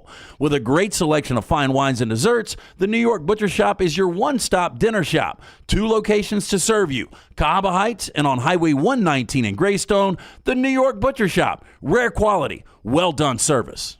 Golf season is here, and if you're looking for a great golf course with affordable rates, you need to check out the newly renovated Woodward Golf Club. Woodward Golf Club is a semi-private club with membership opportunities available, but is also open to the public. You can book tee times online at this hidden gem by going to golfwoodward.com. For only $195 per month, you can enjoy unlimited golf 7 days a week. Membership includes discounted cart fees, unlimited range balls, and the use of our practice facilities. For more information on memberships and the course, check us out online at golfwoodward.com. Follow Next Round Live on Twitter, Instagram, Facebook, and YouTube. The social media team at Next Round Live is dedicated to giving you daily news conferences and practice video from UAB, Alabama, Auburn, and around college football. Follow and compare to the sites you used to visit. You'll also get the latest highlights and news from the Next Round Daily Show. Turn on the notifications so you don't miss a thing. Next Round Live on Twitter, Instagram, Facebook, and YouTube. See more at nextroundlive.com. Hey, Lance Taylor from the Next Round to tell you about my friends at Michelson Laser Vision, located conveniently UAB Highlands. Almost 20 years ago, I went in for the procedure. Only took 12 minutes for both eyes. When I went in, I had 2200 vision. I was legally blind. Now I have 20/15 vision, still 19 years later. Make the call today. Schedule a hassle-free consultation. 969-8100. Dr. Mark Michelson, Dr. Jen Michelson, Michelson Laser Vision. Make sure you tell them the Next Round sent you. 969-8100 or MichelsonLaserVision.com. Hey, for all of your IT and printing needs, reach out to our friends at Xerox Business Solutions. Look, I'm still one of those old school guys. I print my notes every single day for the show. If you watch the show here on the Next Round, you see all the notes in front of me. From day one, Xerox Business Solutions, they've been with us here at the Next Round. Local for over 45 years. For all of your IT and printing needs, visit XeroxBusinessSolutions.com or call 205-969-3000. That's 205-969-3000. Golf season is here, and if you're looking for a great golf course with affordable rates, you need to check out the newly renovated Woodward Golf Club. Woodward Golf Club is a semi-private club with membership opportunities available, but is also open to the public. You can book tee times online at this hidden gem by going to golfwoodward.com. For only $195 per month, you can enjoy unlimited golf 7 days a week. Membership includes discounted cart fees, unlimited range balls, and the use of our practice facilities. For more information on memberships and the course, check us out online at golfwoodward.com. Jim Dunaway, Lance Taylor, Ryan Brown, and Rockstar. Live from the Birmingham Racecourse Casino Studios, the Next Round, presented by Bud Light, is on now. Hour 2 of the show now as we continue on. LTD&B with you, everybody behind the big glass, including Rockstar, Tyler, and Forster back there right now. Lunceford is working on the meltdown later on. He and Melton getting ready for that 2 o'clock. EG is out with Anne Marie in the lobby working on some SEC Media Day stuff for us right now. And, of course, Taylor Korn handling everything social media. Remember, like, subscribe, and give us a thumbs up everywhere on any social media platform at Next Round Live, at Next Round Live. This hour being brought to you by our friends at Lanyas Furniture. Tell us about Lanyas. Lanyas has got great deals going on right now. You need furniture, you want a great deal, you can get it from our friends at Lanyas. They believe in getting more style for less. Lanyas offers a great selection of furniture for your living room, bedroom, dining room, home office, entertainment, and mattresses. Lanyas can also help with your home design and decorating. They've got the big store-wide savings going on right now, driven by hot buys with price and products to play on the summer theme. Transform your home into a beautiful escape with new furniture and decor pieces, from vibrant outdoor furniture to breezy home accents. Lanyas has everything you need to create your own sunshine sanctuary. Bring the sun inside with Lanyas Furniture. Save up to 10% store-wide and special financing, plus tons of hot buys throughout the store. From Birmingham, take exit 280 right off of I-65, Hallmark Farms exit. Go south on U.S. Highway 31 for 1.3 miles. Lanyas is going to be right there on your right. Get in today. Go tell John and Reggie, the guys from the Next Round, sent you. Listen, while we wait on Clay here, here's one little bit of information I wanted to throw out at you guys. By a lot, Alabama football had a winning record all-time winning record against every team in the SEC by a lot until yesterday. That changed. And now there are two teams that Alabama does not have a winning record against in the SEC. Alabama all-time against Texas, 2 wins, 8 losses, and 1 tie. It's going to take a while to even that one up. You may never erase that one. I mean, that's a lot to make up. Alabama's won 2 of the last 3. It shows you how bad it was. It was 0-7-1. That's right, yeah. They 0-7-1, but Alabama's won 2 of the last 3, still down 2-8-1. And against Oklahoma all-time, Alabama's 2-3-1. So Alabama went from, by a wide margin, having a winning record against every team in the SEC to now having a wide margin against, 15 of those teams, and now a losing record against 2 of the teams, the 2 new teams. How about, though, it was a good day for Vandy? Because they got a winning record against somebody? They've got a winning record against Texas. They're 8-3-1 all time against Texas. Rarely does Vandy. Vandy is what? They're 8-3-1 all time against Texas. A lot of meetings, let me guess, in the 30s, 40s, and 50s? It had to have been. Yeah, I'll have to look those. I think some pre-1900s. Yeah, back when Vandy was really good there. 1928 was the last time they met. Okay. So Vandy's like, we're going to hold this record. We're going to go through another World War. We're not going to play them again. But, I mean, it's pretty rare. I'd bet Vandy doesn't have a winning record against anybody. Does that make the media guide when they play? Do they heck play yeah. this year? Oh, yeah. Yeah. When next time Vandy and Texas play, Vandy trumpets the crap out of this. I think Texas goes to Nashville this year. Is that right? Texas and Vandy? Yeah, I think so, yeah. Yeah, October 26th. Because you just had to. I just know they have the easiest schedule in the league this year. Texas does. So it's got to be Vandy, right? I figured one of their tough road games in the SEC would be at Vandy. Hey, Texas fans are going to love that. Nashville's an amazing town. They'll take that stadium over the way most big opposing fan bases do, like Alabama, Auburn, Georgia, Tennessee. Yep. And go enjoy Nashville. That'll be one of those. Go on and Vanderbilt will cover. Like they're probably getting 35 at home. Yeah. But that's coming on the heels of that Georgia game. Oh, really? So it's right after Texas hosts Georgia, huh? So that's a bit of a letdown game, you're saying? Probably so, yeah. Matt Miller writes for ESPN.com. He has his look ahead to first-round draft picks coming up in the 2025 NFL Draft. Guys you'll see in college coming up this year. By the way, bad for our buddy Reed. He has the New York Giants winning the first overall pick in the NFL Draft. As the best team in the league. The worst team in the league. But he has Carson Beck going number 1 overall in the 2025 NFL Draft. And Las Vegas getting Shedeur Sanders with a number 2 overall pick. Other quarterbacks in the first round, Quinn Ewers, you believe that? Yeah? Yeah, I could see that. I've said for a long time I think Carson Beck will be number 1 overall. Yeah, Shedeur's the second quarterback. Down the list, Quinn Ewers 3. Further down the list to ULA Rams. These projections are never right. Would you believe Connor Wegman's a first-round draft pick next year? Does that fire you up, Lance? It does not fire me up. Get you a little Connor Wegman. Yeah. And Riley Leonard is the other first-round quarterback next year. Yeah, possibly. Yeah, those are the 5 guys. What I found interesting, by the way, the Isaiah Bond to Texas, first-round guy. Only Alabama guy listed as a first-round guy is Tyler Booker, friend of the show. Only one from Alabama. Tyler's got an opportunity. I'm already seeing his name on some of these preseason All-American teams. Right. Tyler is a guy, and obviously we're pulling for this. We love Tyler. He's been great for us. He's got a chance to factor into all these lineman awards and all these All-American and all-conference teams. And according to this, I guess, top 15? Is that where they've got him? Oh, no, way down, 29th. Seriously? 29th, barely in the first round. I think that you will have 2 or 3 Alabama guys that will end up going in the first round. Like at this time last year, there's no chance we would have said Terrion Arnold's going to be a first-round guy. Not at all, not at all. But it's still a fairly young team over there. But Brailsford is a guy who could end up being a guy from Alabama in the draft. I mean, if Jalen Milro has an incredible year. Yeah, it wouldn't blow me away if he played his way into the first round. If you would have said Milro instead of Wegman, I would have been like, okay. Okay, here's why I brought this up, though.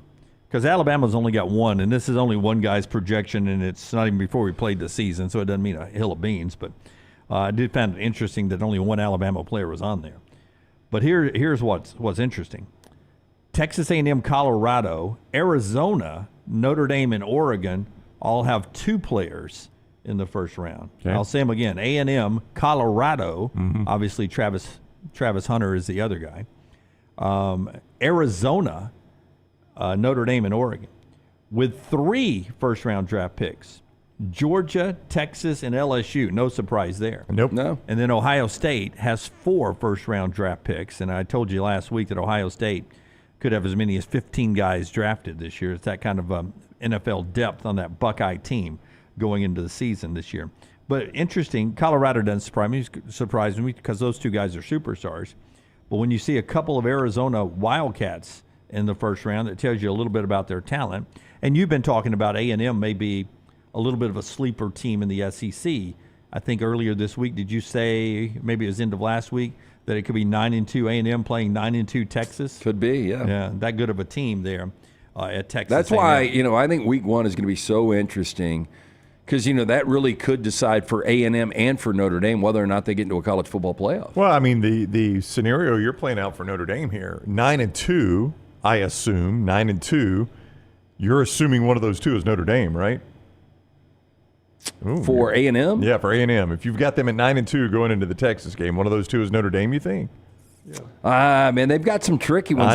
They've got to go to Florida, which I think that's going to be a difficult road trip for anybody.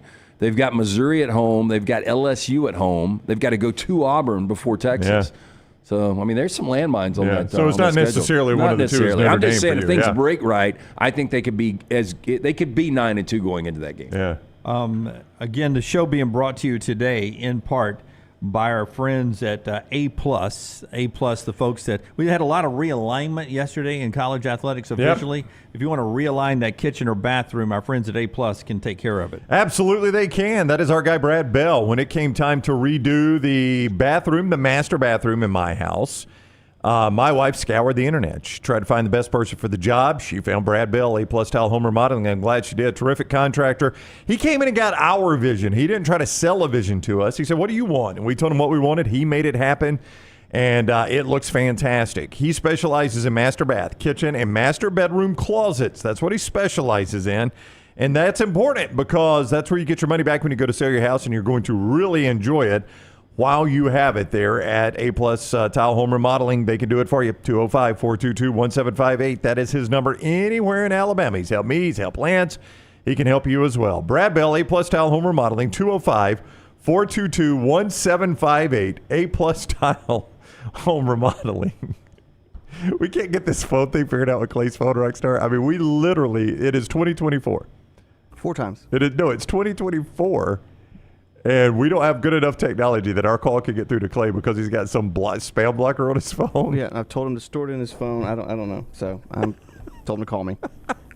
2024. It's not 19. Yeah, it makes no sense. It's not 1958 where like somebody's got to pull a plug out of one hole and stick it in another hole to get the call through. There's some switchboard trying to get us through.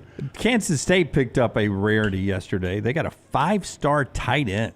5-star in On3, 4-star in some other services, but a 5-star tight end in Lincoln Cure. He is a small-town Kansas guy, grew up a Kansas State fan, and good for him. He's going to stay home. and go play for Kansas State, at least to start his career. 5-star tight end. You got to put some weight on, 6'6", 210. It's a small target. Hey, but they like him. They play H-back tight end and actually line up as a receiver, too. So a big get for Kansas State yesterday, Brownie. Clay Travis is with us now on the JohnstonRVCenter.com hotline. What is up, Clay? How are you?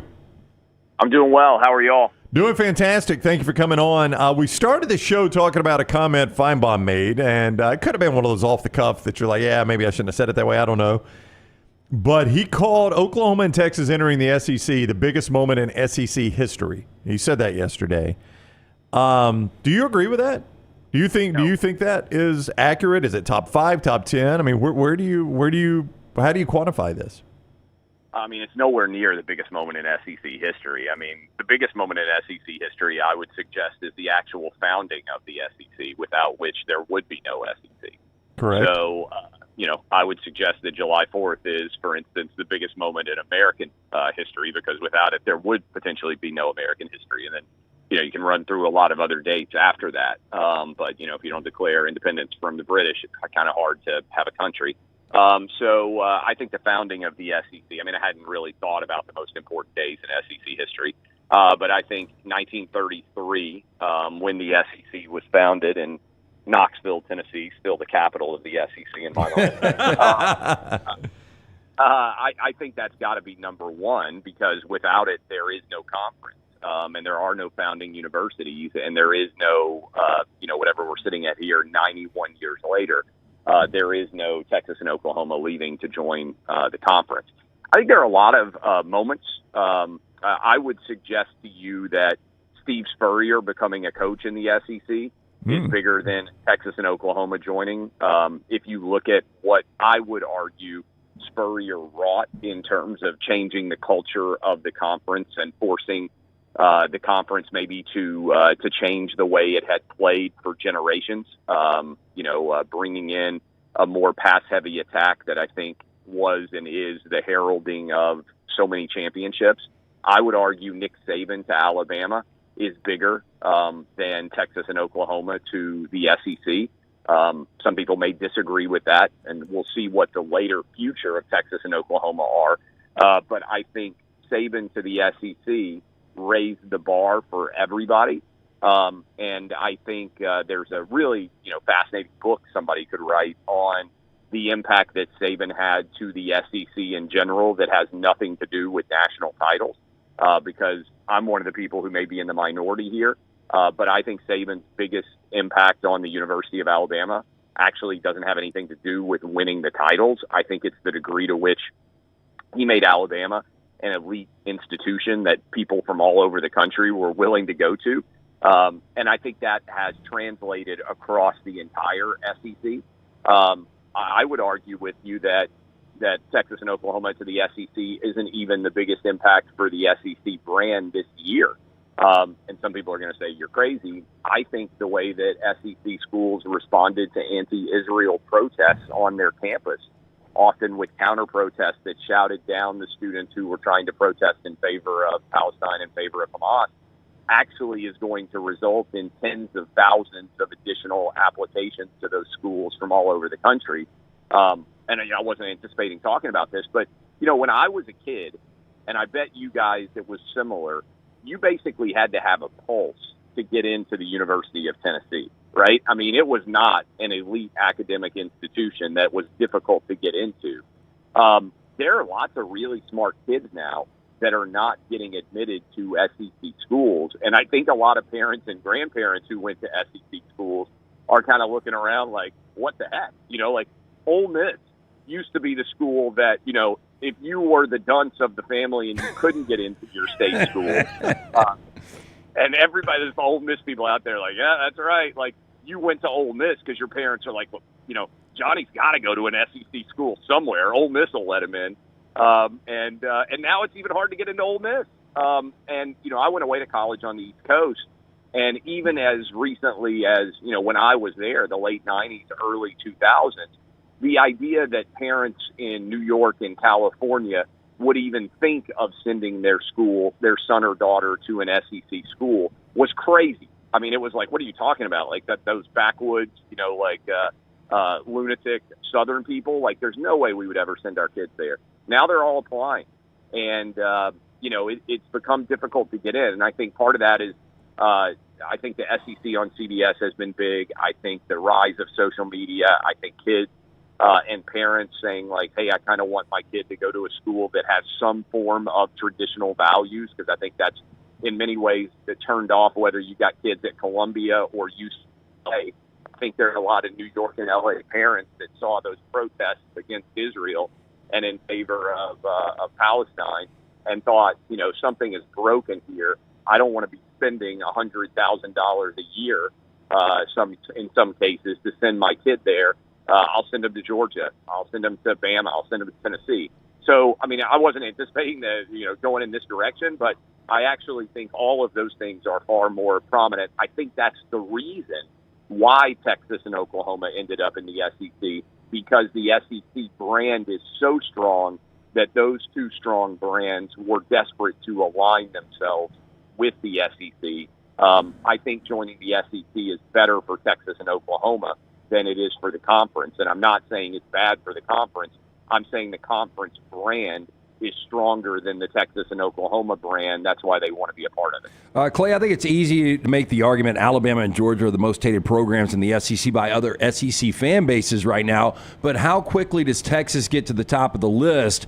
Just hearing from Texas fans, they think they're going to come in, they're going to dominate immediately, they're going to win the SEC in year one, they're going to win a national championship. They've got one national championship in the last 55 years, but very, very confident fan base. Yeah, well, I think I tweeted this. I mean, South Carolina, Arkansas, A&M, and Missouri have still not won an SEC championship in football. And I think I'm correct. 92 was the first year that South Carolina and Arkansas came in for that first year That's of right. expansion from 10 to 12. In 2012, I believe, was A&M and Texas. A&M and Missouri. I don't think Texas will win a SEC championship rapidly. And I think that it is funny that Texas fans are so confident, to your point, given if you actually break down their historic levels of success, they actually haven't been that successful. So I think there will be. I think they're going to get slapped around a little bit more than maybe they anticipate. Look, you can show up and not play very well.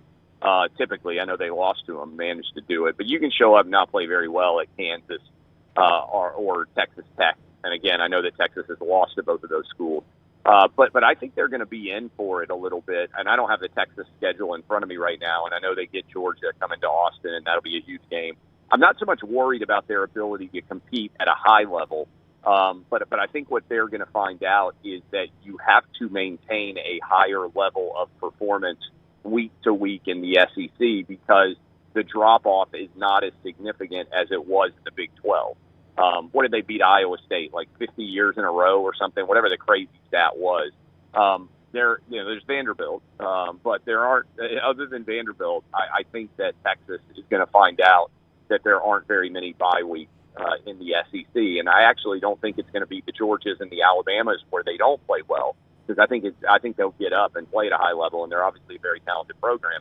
I think it's going on the road. And maybe you guys have the schedule in front of me. What are the 4 games that Texas has on the road? They got the easy schedule. Yeah, it was I a know they got the gift. control against Oklahoma, but who are the 4 road games? It is. Give me a second. I know they're obviously at Texas A&M the end of the year. It's Vanderbilt's their first SEC road game. Arkansas, Texas A&M, and there's one more. That's a great gift. At Texas A&M is obviously going to be super hard, and I would actually pick Texas A&M to win that game, even more so after they stole away Schloss. That's going to be just nasty for that return. Just 3 SEC road games for them this year, by the way. Really? Yeah, well, Red River. Red River's neutral. Yeah. That's neutral every year. It's like the Georgia Florida situation where they flip it. So they got Vanderbilt, they got A&M, and what's the third? Arkansas. Yeah. Okay. So they did because we couldn't make it look too easy and give them Mississippi State, so we had to give them Arkansas. Like 3 years ago or whatever, Arkansas kicked their ass. If you remember that game. Oh, yeah. In Fayetteville. And so, look, I don't think Arkansas is going to be very good. Vanderbilt's not going to be any good. So those are 2 road wins. I think they'll lose at A&M. But I do think in the years ahead, so next year they'll have 5 road games, if I'm not mistaken, because you will not be able to, anyway, you won't be able to count the, you'll have 4 true road games and the neutral site game. So you won't, which is basically 5 road games. You won't be able to count that Texas-Oklahoma neutral site game as a home game. So I think they're going to find that the middle tier of the conference, the lower tier, is way more difficult. You have to play at a higher level. Yeah. So I would bet on the under or over for the number of years it'll take Texas to catch up. Yeah, I want to defend your school for a second. As they come into the league, I think Peter Burns or anyone else at the SEC network, if they refer to Texas ever as UT, they should be suspended for a day from work at the SEC network. UT is Tennessee. UT is Tennessee, and if you're coming into this league, you can be the Horns. You can come up with a different thing you want to be, but you cannot be UT in our league. You're coming into our league, our rules. We've already got a UT. UT is Tennessee. You know what's funny? I appreciate that, Dunaway, especially from a women's softball championship school like yours. Yes. I think thinking on such a high level. But in all honesty, I'm a history nerd. And I don't know if you saw, there was a great tweet during the Tennessee-Texas A&M series where one of the I think it was one of the Barstool Texas A&M accounts or something like that said, "What the hell is a volunteer anyway?" And the response was, "Without it, you would be Mexico A&M, asshole." I saw that. It's so good. Which is an all-time line. But in all seriousness, I mean, from a historic basis, so many Tennesseans went to Texas to fight for Texas independence that is what led to the creation of the state of Texas and the University of Texas. So in addition to being the older UT, also this Tennessee, the state of Tennessee, actually led to Texan existence. So I would think that has some bargaining rights in terms of who is the UT, both having created and been the original UT in the SEC. I would agree with you guys. I want to circle back to Vandy as you leave us. It was a big day for them yesterday, too. They now have a winning record against one SEC team. They are 8-3-1 all-time against Texas. They, as of yesterday, 0-13 as far as winning records go against any other SEC team. They picked up a winning record yesterday, so congrats to Vandy. That is really funny, although it's going to go to 8-4-1, and that will just be a function of how long they play, how long that remains a standard of victory. But that I did not know that stat, so that is impressive. There you go. Vandy now has a winning record over an SEC team. Clay, thank you very much. Have a good 4th. We'll see you next week. Yeah, happy 4th. See y'all. All right, buddy. Take care. Clay Travis with us on the JohnstonRVCenter.com hotline. And our show being brought to you in part today by our friends at Urology Centers of Alabama. It's 16 locations, 36 urologists standing by to help you out. Everything from prostate health to kidney stones. Go check them out. Schedule an appointment today. UrologyCentersAlabama.com. UrologyCentersAlabama.com. 205-930-0920. Early detection, so important in anything. And stay monitoring everything that goes on inside your body with Urology Centers of Alabama. 205-930-0920. UrologyCentersAlabama.com. Baseball tonight, San Francisco and Atlanta crank up a series. Atlanta's 5 games clear in the wild card race as they approach July 4th. 8 games back of the Phillies, but still in a great shape. Giants are in town. You get a game on TBS if you're still struggling to watch some baseball on whatever platform you are. TBS, 7 o'clock tonight. Philadelphia and the Cubs at Wrigley. Boy, that Craig Counsell move over from Milwaukee to Chicago not going very well. They're struggling with the Cubs. Yeah, Cubs lost 6 of 8. They're in last place right now in the Central. And you can get a play at lanceslock.com. It is the Cubs today, by the way. It is? How about that? The Cubs game there. Home game on TBS tonight under the lights at Wrigley. Those locks brought to you by our friends at Hemp Hill Services, heating and cooling. They take care of you. Yeah, trust the name Birmingham's trusted since 1954 for all of your plumbing, heating, and cooling issues. Call Adam, Chad, Andrew, the guys there, 205-229-2090. Hard to stop a train. For more information, hemphillservices.com. Follow The Next Round on Twitter, Instagram, and Facebook at Next Round Live. You could win a Cadillac CT5 or your share of $25,000 in free play and cash at Birmingham Racecourse Casino. The more you visit, the more chances you have to win. Play the latest, most exciting games around with fun bonuses and big jackpots. You can be a winner too. Come win your share during the Cadillac CT5 and $25,000 giveaway at Birmingham Racecourse Casino. Drawings April 5th and 6th. Located off I-459, exit 31, Derby Parkway. Must be 21 or older. Must be present to win. Hey, Lance Taylor from the next round to tell you about my friends at Michelson Laser Vision, located conveniently UAB Highlands. Almost 20 years ago, I went in for the procedure. Only took 12 minutes for both eyes. When I went in, I had 20/200 vision. I was legally blind. Now I have 20/15 vision, still 19 years later. Make the call today. Schedule a hassle-free consultation. 969-8100. Dr. Mark Michelson, Dr. Jen Michelson, Michelson Laser Vision. Make sure you tell them the next round sent you. 969-8100 or MichelsonLaserVision.com. Every day, someone is ridiculed and mocked for the clothing they chose to wear. It's a harsh reality we all must face. But you have the chance to change all of that with one visit to nextround.store. For just a few minutes of browsing, you will observe so many clothing options, from hats to hoodies to t-shirts. Please, for yourself or someone you love, go to nextround.store and embrace the warmth of true attire. For a great experience in golf, go to Bent Brook, just off I-459 in the Birmingham area. You've got 27 holes where you can play your 18 holes 6 different ways. Open 7 days a week with 5 sets of tees that makes golf enjoyable for any level golfer. You get complimentary GPS on every golf cart, and the AU Victory bent grass greens play as pure as any in the area. Bent Brook continues to improve with upgraded greens and redesigned holes. Book that next tee time right now. BentBrook.com. BentBrook.com. There is no better place to watch your favorite sporting events and enjoy great food than one of the 3 great Birmingham locations of Walk-Ons. The TVs are everywhere with your favorite sports, and the menu is second to none. From the great appetizers like the waffle cheese fries to the Avery Island salad, handhelds like the all-new chicken bomber, bistro specialties with a special taste of the Bayou, the amazing hand-patty burgers, the great po' boys, and the specialty drinks. Visit any of the 3 great Birmingham locations of Walk-Ons: Greystone, Stadium Trace and Hoover, and the brand new location in Trussville.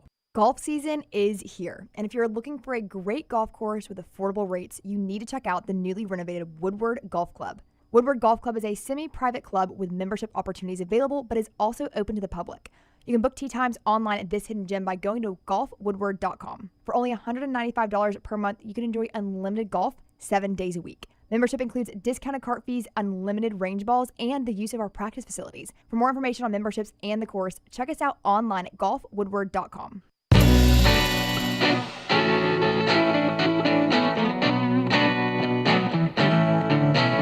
You know, we're about 3 weeks away from the Olympics, and the Seine River, that's pronounced right, in Paris, right? It's the Seine? What was that, a sign? Dude, the Seine of the sign. Yeah, I thought it was a sign. It's got an N in it. It's S-E-I-N-E, but I think it's Seine, but I may be wrong. I won't die on that hill. Seine River. French River. Yeah.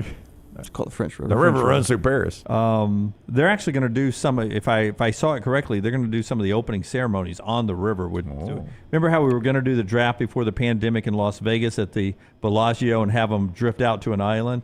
It looks like they're going to have team floats down the Seine or Seine and have sort of every country. I think there's like 190-something countries that are participating in this.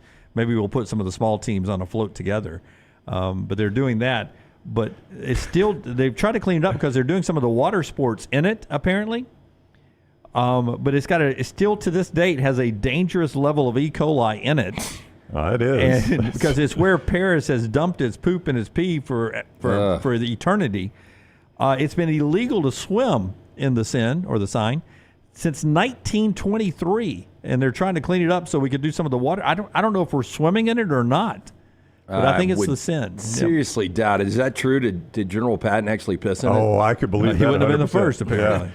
So they used to dump all their human waste in there. Yeah. But like, we're talking centuries ago, but it's still got all the effects of that. Illegal to swim in the Seine since 1923. About that. Yeah. Still trying to clean it up. I wouldn't try it out. No, I don't think I want to be the first one down. Guys, it is clear. Our first round leader is out today with a battle with diarrhea. Yeah, I'm gonna. If I live in Paris, I'm gonna let a full summer of people try that one out and not die before I dive in the sin. Yeah. All right, let's do 4 downs today. It is brought to you by the great folks at Lice. Wonderful location. I had some pizza from there over the weekend. Just so good, that hot mama. I crave it sometimes. It's so good. Yeah, pick up a slice and a salad today. One of those great 5 locations: the original Lakeview, Vestavia, Montevallo, Crestline Park, and now Edgewood. Get in and see the Bajalia Brothers. Local pizza, local ingredients. For more information, slicebirmingham.com. First down. Who wins a college football playoff game first?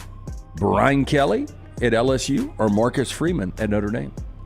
Oh, see, I could see a scenario like I talked about earlier where Freeman, what are you laughing at? They could be playing each other. Well, they could be, but I could more likely see a scenario where Freeman's a 1-loss team, 5 seed gets the 12 seed group of 5 team, and then that's a win this year. So I'm going to go Marcus Freeman. I'm going to go Brian Kelly, and I'll go. I'm going to say it's a 6-11, a 7-10 matchup. LSU Notre Dame in Baton Rouge or in South Bend this year. Ooh, how fun would that be? Oh, it'd be a great game. Yeah. Great game. Especially when you got if they start doing this like they do the NCAA tournament, when you get a storyline, Brian Kelly going back to South Bend for a first-round matchup. Boy, that would be a pressure-packed game for Brian Kelly. Oh, massively. Oh, how big would it be for Marcus Freeman? Well, it'd be big for Marcus Freeman, but Brian Kelly left Notre Dame because he felt like LSU was a better program, and you match up in the college football playoff, and Notre Dame's never won one of those games, and they were to get their first over Brian Kelly and LSU, that would be pretty big. Do you want to see scheduling on storylines? Like, would you be upset if the word leaked out that they're actually doing that? Well, I don't want him to move the seeding too much, but we're going to have so many SEC Big Ten games. That's a great storyline. No, I agree. And I think the seeding may fall to where, 10-2 Notre Dame, 10-2 LSU. Yeah. It's a pretty good matchup. You're probably only moving the seedings by 1 seed to create a matchup like that.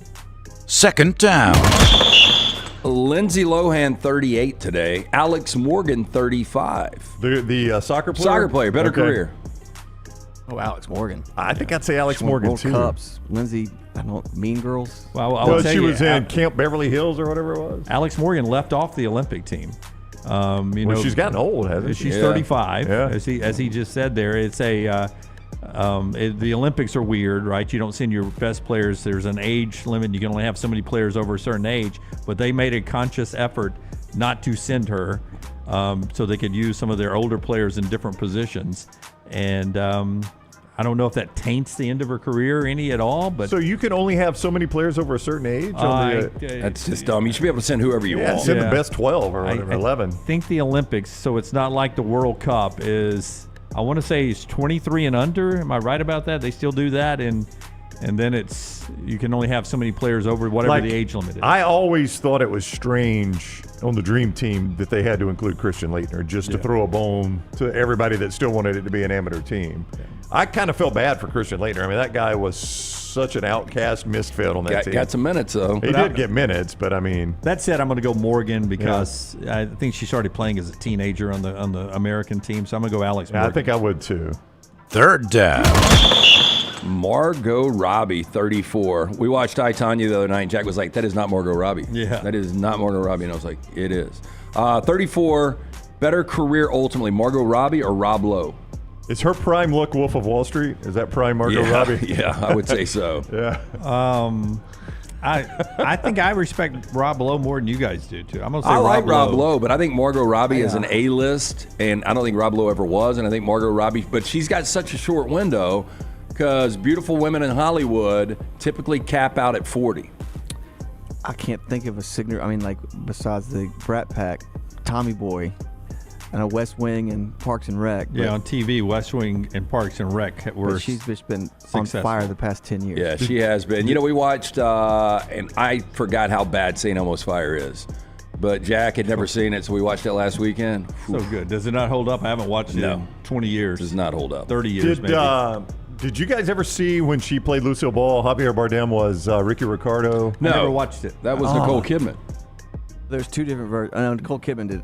Which one was? There's two different versions. Nicole Kidman did it with Javier Bardem. Yeah, but I don't know about the. All right, which one did Margot Robbie do then? Didn't she do Barbie. one of them? I don't know. I know Nicole Kidman did it. Yeah, I thought she did like Marilyn Monroe or something. No, that was the old Bond girl. I'm going Margot Robbie. Fourth down. I swear I thought I saw one where she played Lucille Ball. Oh, yeah, we got to keep money aside. But Larry David is 77 today. Larry David, Larry Bird. You're going to go Larry David because you love his work.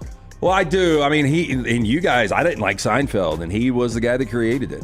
I mean, that doesn't hold up anymore, by the way. I go back and watch Seinfeld every now and then, and it held up for a long time, but it has aged out a lot. Well, I'll tell you what holds up is Curb. Yeah. Like early episodes hold up. I still haven't made it all the way through. I think I'm starting season 2 now. Seinfeld still holds up. It's not going to be forever, but it still holds up to an extent. I would kind of disagree with you. I think it holds up too. I mean, go back and watch him now. Not so much.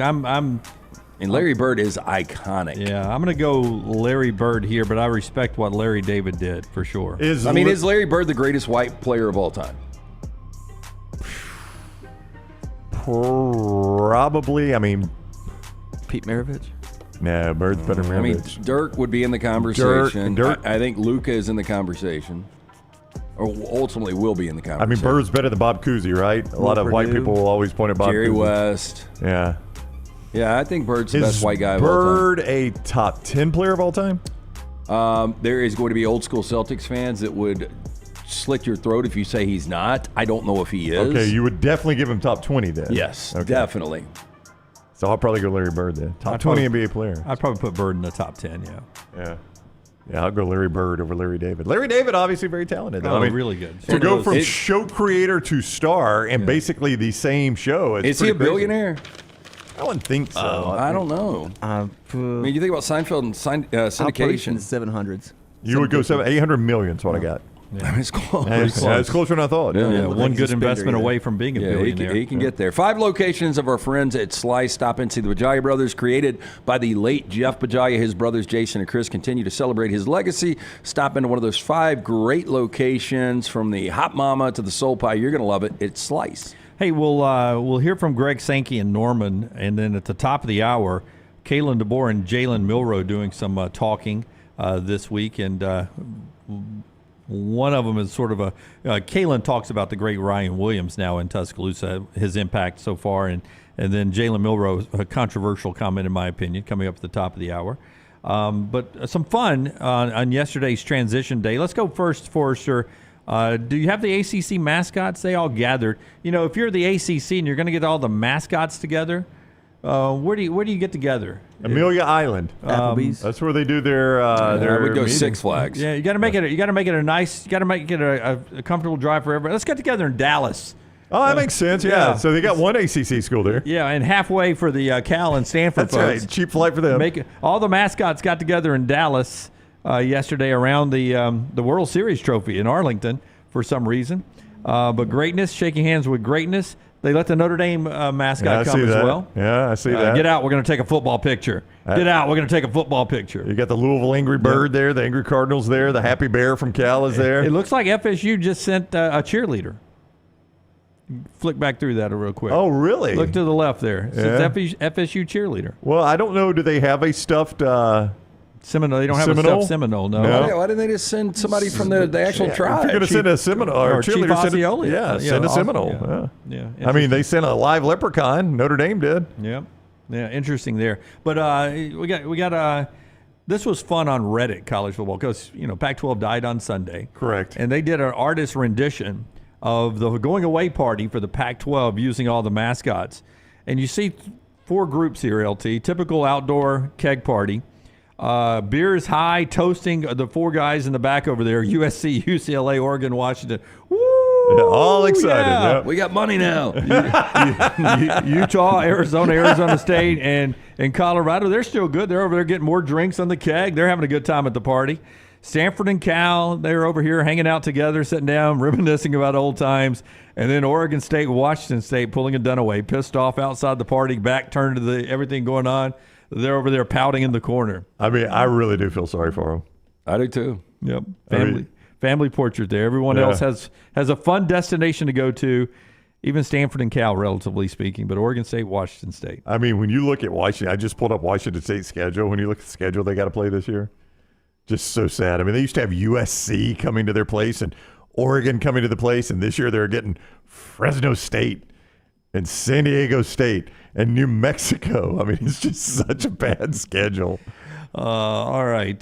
College football transition continues on as we get ready for SEC Media Days coming up, not next Monday, but the Monday after. So a couple of Mondays away from us being in Dallas covering SEC Media Days. We're 53 days away from kickoff. Show being brought to you today by our friends at Bud Light. Easy to drink, easy to enjoy. And also our friends at Way to Wellness, your journey to healthy living. Lunceford just walked back in. Lunceford, you guys, are you a combined, it was 80 at one point. Have you guys gone over the 90-pound mark with Way to Wellness yet?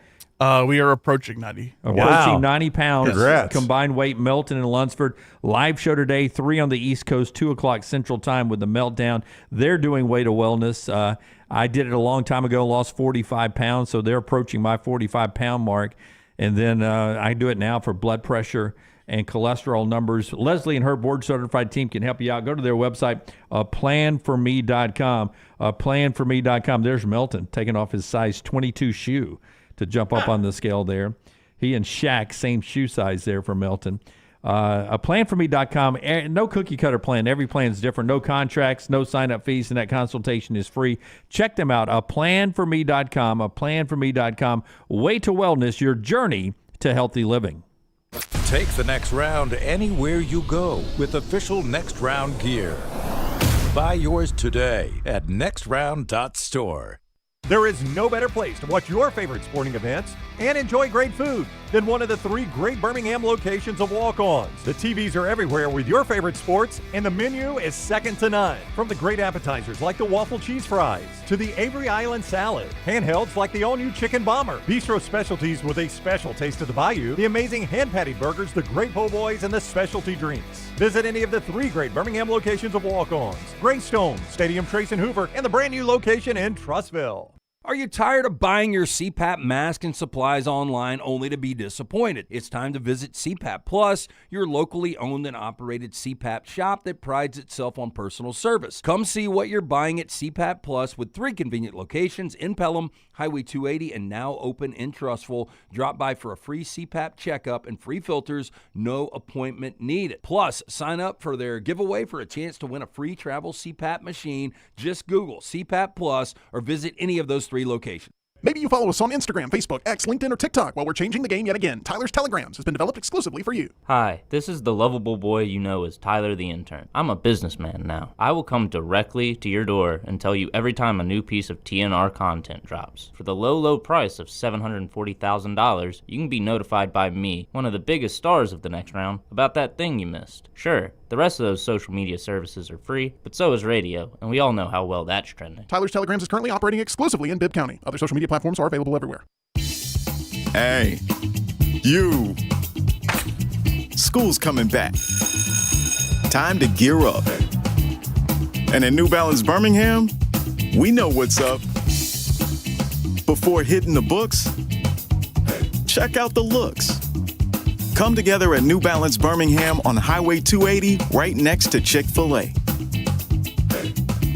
New Balance Birmingham, we got now.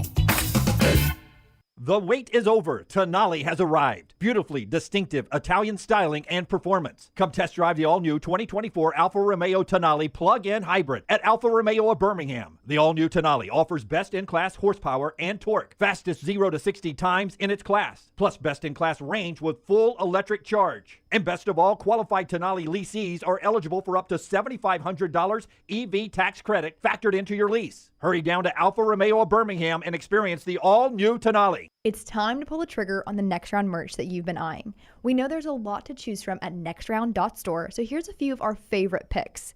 If you want to match LT and Brown, go with the TNR logo hoodie and throw in one of Dunaway's favorite hats. Any of them will do. The Backroom's go-to is the classic logo t-shirt, while my personal favorite is the light blue TNR crew neck. All of these items can be found at nextround.store and are EG approved. Rest assured, your order will be packed with lots of love from us here at the Next Round. Head over to nextround.store to start filling up your cart.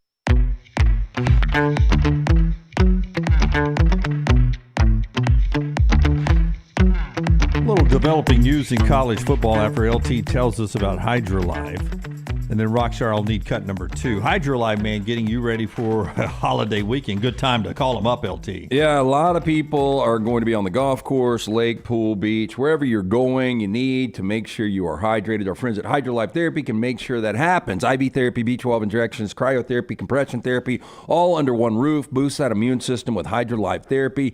IV therapy treatments packed with nutrients to increase energy, reduce stress and anxiety, boost that immune system, and much more. Ask about memberships. Members are rewarded with deep discounts. You can recoup that IV membership fee in just one visit. Hydrolife Therapy open 9 a.m. to 6 p.m. daily. 2 locations in Birmingham, the original in Homewood, Highway 119 in Greystone, also Tuscaloosa. Make sure you mention the next round when you hit one of these Hydrolife therapies. They're going to give you 20% off any of these great services. For more information, hydrolifetherapy.com. Before we do this, can you punch the picture up, Rockstar, the soundbite we're about to hear? We have a lot of weird bank names. You mentioned Fifth Third yesterday. Hey, do you want the top first bank or the bottom first bank? Just give me the mid first bank. Mid First Bank, that's a weird name for a bank. So we've got Fifth Third Bank and Mid First Bank. Yeah. It's like all these banks combined, and they can't come up with a new name. So what's worse, Mid First Bank or a midwife? All right, so midwives got they got a bad rap on that TV show. I didn't watch it, but apparently what does a midwife do? What, do they breastfeed your kid? No, they deliver babies, don't they? They were the doctors of yesteryear, of yore. The doctors of yore. They delivered babies, did they not, Rockstar? Yes. You brought in a midwife. So I think a midwife is more important than a what? A mid what? Mid First Bank. Mid First. Like if you had midwife bank, I don't think I'd do my banking there. I'm not sure I would at Mid First either. What's their customer service like, Jim? I don't know. Do they put me first? They love the Sooners. Or do they put mid first? Do you guys, have you ever gone to back-to-back big parties? Back-to-back what? Yeah, big parties. I mean, like a Sunday night rager and a Monday night rager? Pretty rare. I've done, in college you would have like band parties all weekend, but I've even split up, and I'm sure you guys have done this around the holidays. You only have a couple of weekends where people can host Christmas parties. So I've done double dip at Christmas parties. Yeah. Give me the picture before we roll the bite again. Greg Sanki, you can tell this is party number 2. Austin looks like somebody shit in the punch bowl between that. Austin a rager. Norman, I don't know if I can do it again tonight, guys. Me out. Greg Sanki gets asked about making sure Oklahoma feels like they belong, and if horns down will be a penalty or not. If horns down will be a penalty or not. Greg Sanki gets that asked to him at party number 2. Go ahead. How intentional maybe do you have to be to get OU incorporated into the SEC, the tradition? How intentional do you have to be? How much do you think that happens naturally? And to that end, there's been a lot of talk in the past about the horns down gesture. Do you expect that to? Can you confirm whether or not that'll be a penalty moving forward? Yeah, I'm not going to talk about football penalties on July 1st. I'll let my football coordinator deal with that. I think we've used the word seamless. The creativity of our fan base on social media is on full display today, and I think that Oklahoma and Texas are being treated as our past 14 members, and you'll see both the warm and the cold embrace that can be present, and that is in many ways who we are. As I look back and think about A&M coming in 2012 with Johnny, boom, they're in the SEC. There wasn't any question. I can remember iconic moments. I can recall being at Missouri when they won the East, as the Kick Six was playing out on the TV in the press box. It happens, and it happens early because we have 16 members. We don't have 14 members plus 2. We have 16 members, and the University of Oklahoma will stand on its own and will compete successfully, and will create those moments soon. Yeah, Greg Sanki there. Horns down. So it's obviously a big deal to Oklahoma fans, it looks like. Yeah, please don't penalize that. Who cares? Well, I don't think they are. I think what they've already said, have they not, is that it's only going to be a penalty as far as any taunting would be a penalty. That's right? Like turn around and do it. If I do it in your face, but if I turn around in your face and give you the peace sign like Tyreek Hill, that's a flag. You know what I'm saying? Yeah. But I think Oklahoma fans want to hear him say it so they know, Texas ain't running this league too, right? It's not really the SEC's job or Greg Sanki's job to make Oklahoma feel welcome. Yeah. It's like you get you get accepted to a college, it's your job to make the grades, right? Yeah. That's right. They have entered the SEC. Monetarily, they're going to be rewarded extremely well, and they got to figure it out. But, Greg is right. I mean, A&M, it was immediate. That was, to me, the second best team in college football that year. It does happen very, very quickly. They'll be part of the SEC, and here comes Texas and Oklahoma. Do you guys think we have I saw a big headline. Somebody was ranting about we have a stripe problem in college football uniforms these days. That remember how rare the shoulder stripes were, but now it seems like every stripe on the jersey seemed to be almost identical. That's why I love the Ole Miss whites we showed you the other day. Okay. Their stripes were different. We got 2 new uniforms. Texas Tech has their little retro uniforms, going back to the to the Patrick Mahomes Texas Tech uniforms. They dropped this video yesterday, guns up, getting you to their new look West Texas Tough uniforms that they'll be in. They are Adidas. And they are now. They just switched over from Under Armour yesterday. Yeah. But there's their uniforms. That is a good look. I mean, the Red Raider uniform is pretty good. I like the black helmets. I don't know, Jim. It's got a little USFL feel to me. Got to be honest with you. Yeah. I like Texas Tech's uniforms.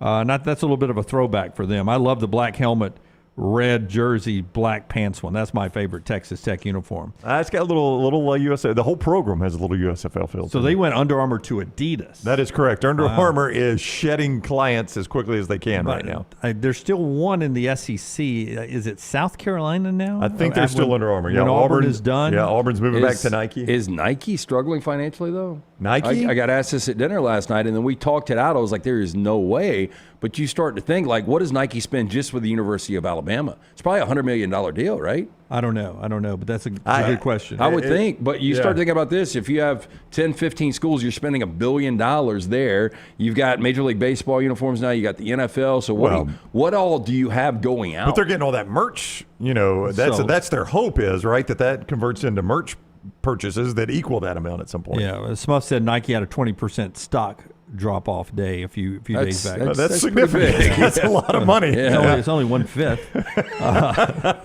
of how many billions of dollars. I can now drive you on the golf course.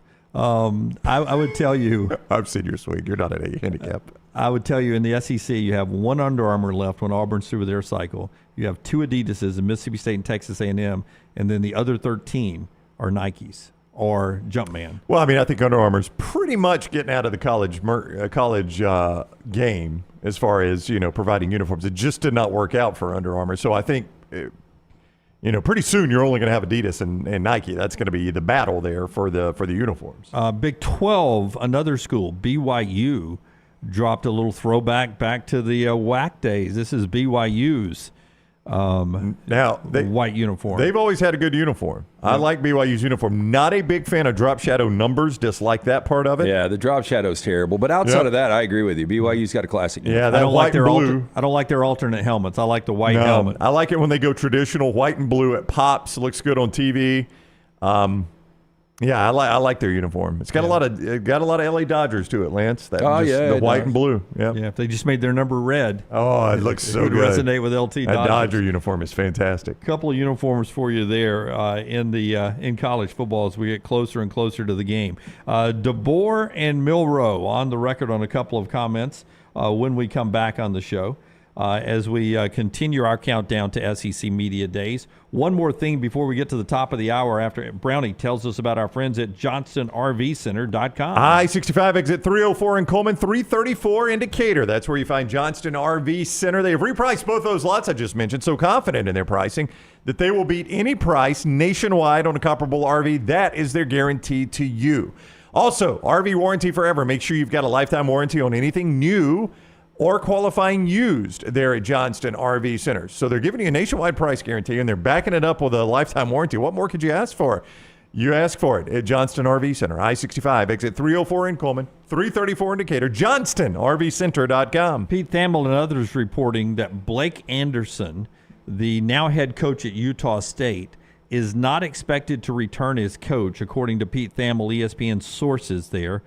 And that came about 15 minutes after Pete reported that Blake Anderson is on administrative leave from head coaching duties at Utah State. Well, when you put a coach on administrative leave in July and then relieve him of his duties, if Pete's reporting is correct, you can jump to a lot of conclusions, none of them good. No. I mean, the timing. Yeah. We talk about bad timing in the month of May when Mike Shula. Mike hired. Shula had to be hired for Mike Price. I don't even know what you do. I mean, I guess you got to have an interim coach. They're promoting their defensive coordinator, is what Pete is reporting, and that's really all you can. I mean, first of all, you're Utah State. You're not going to go out and convince a really good coach to come there in that situation by any stretch.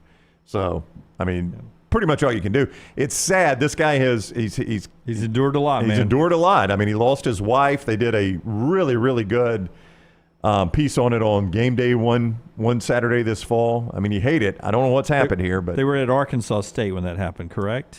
I think she passed after he had already moved to Utah State, but I could be wrong about that. But he has been the coach at Arkansas State before. Yeah. I thought she was still at Maybe Arkansas so. State, but he was, I don't know, just a tough situation. It is, there. but I mean, when you see this in July, it's never, Well, that's an interesting name. Matt says instantly Brian Harsin at Utah State.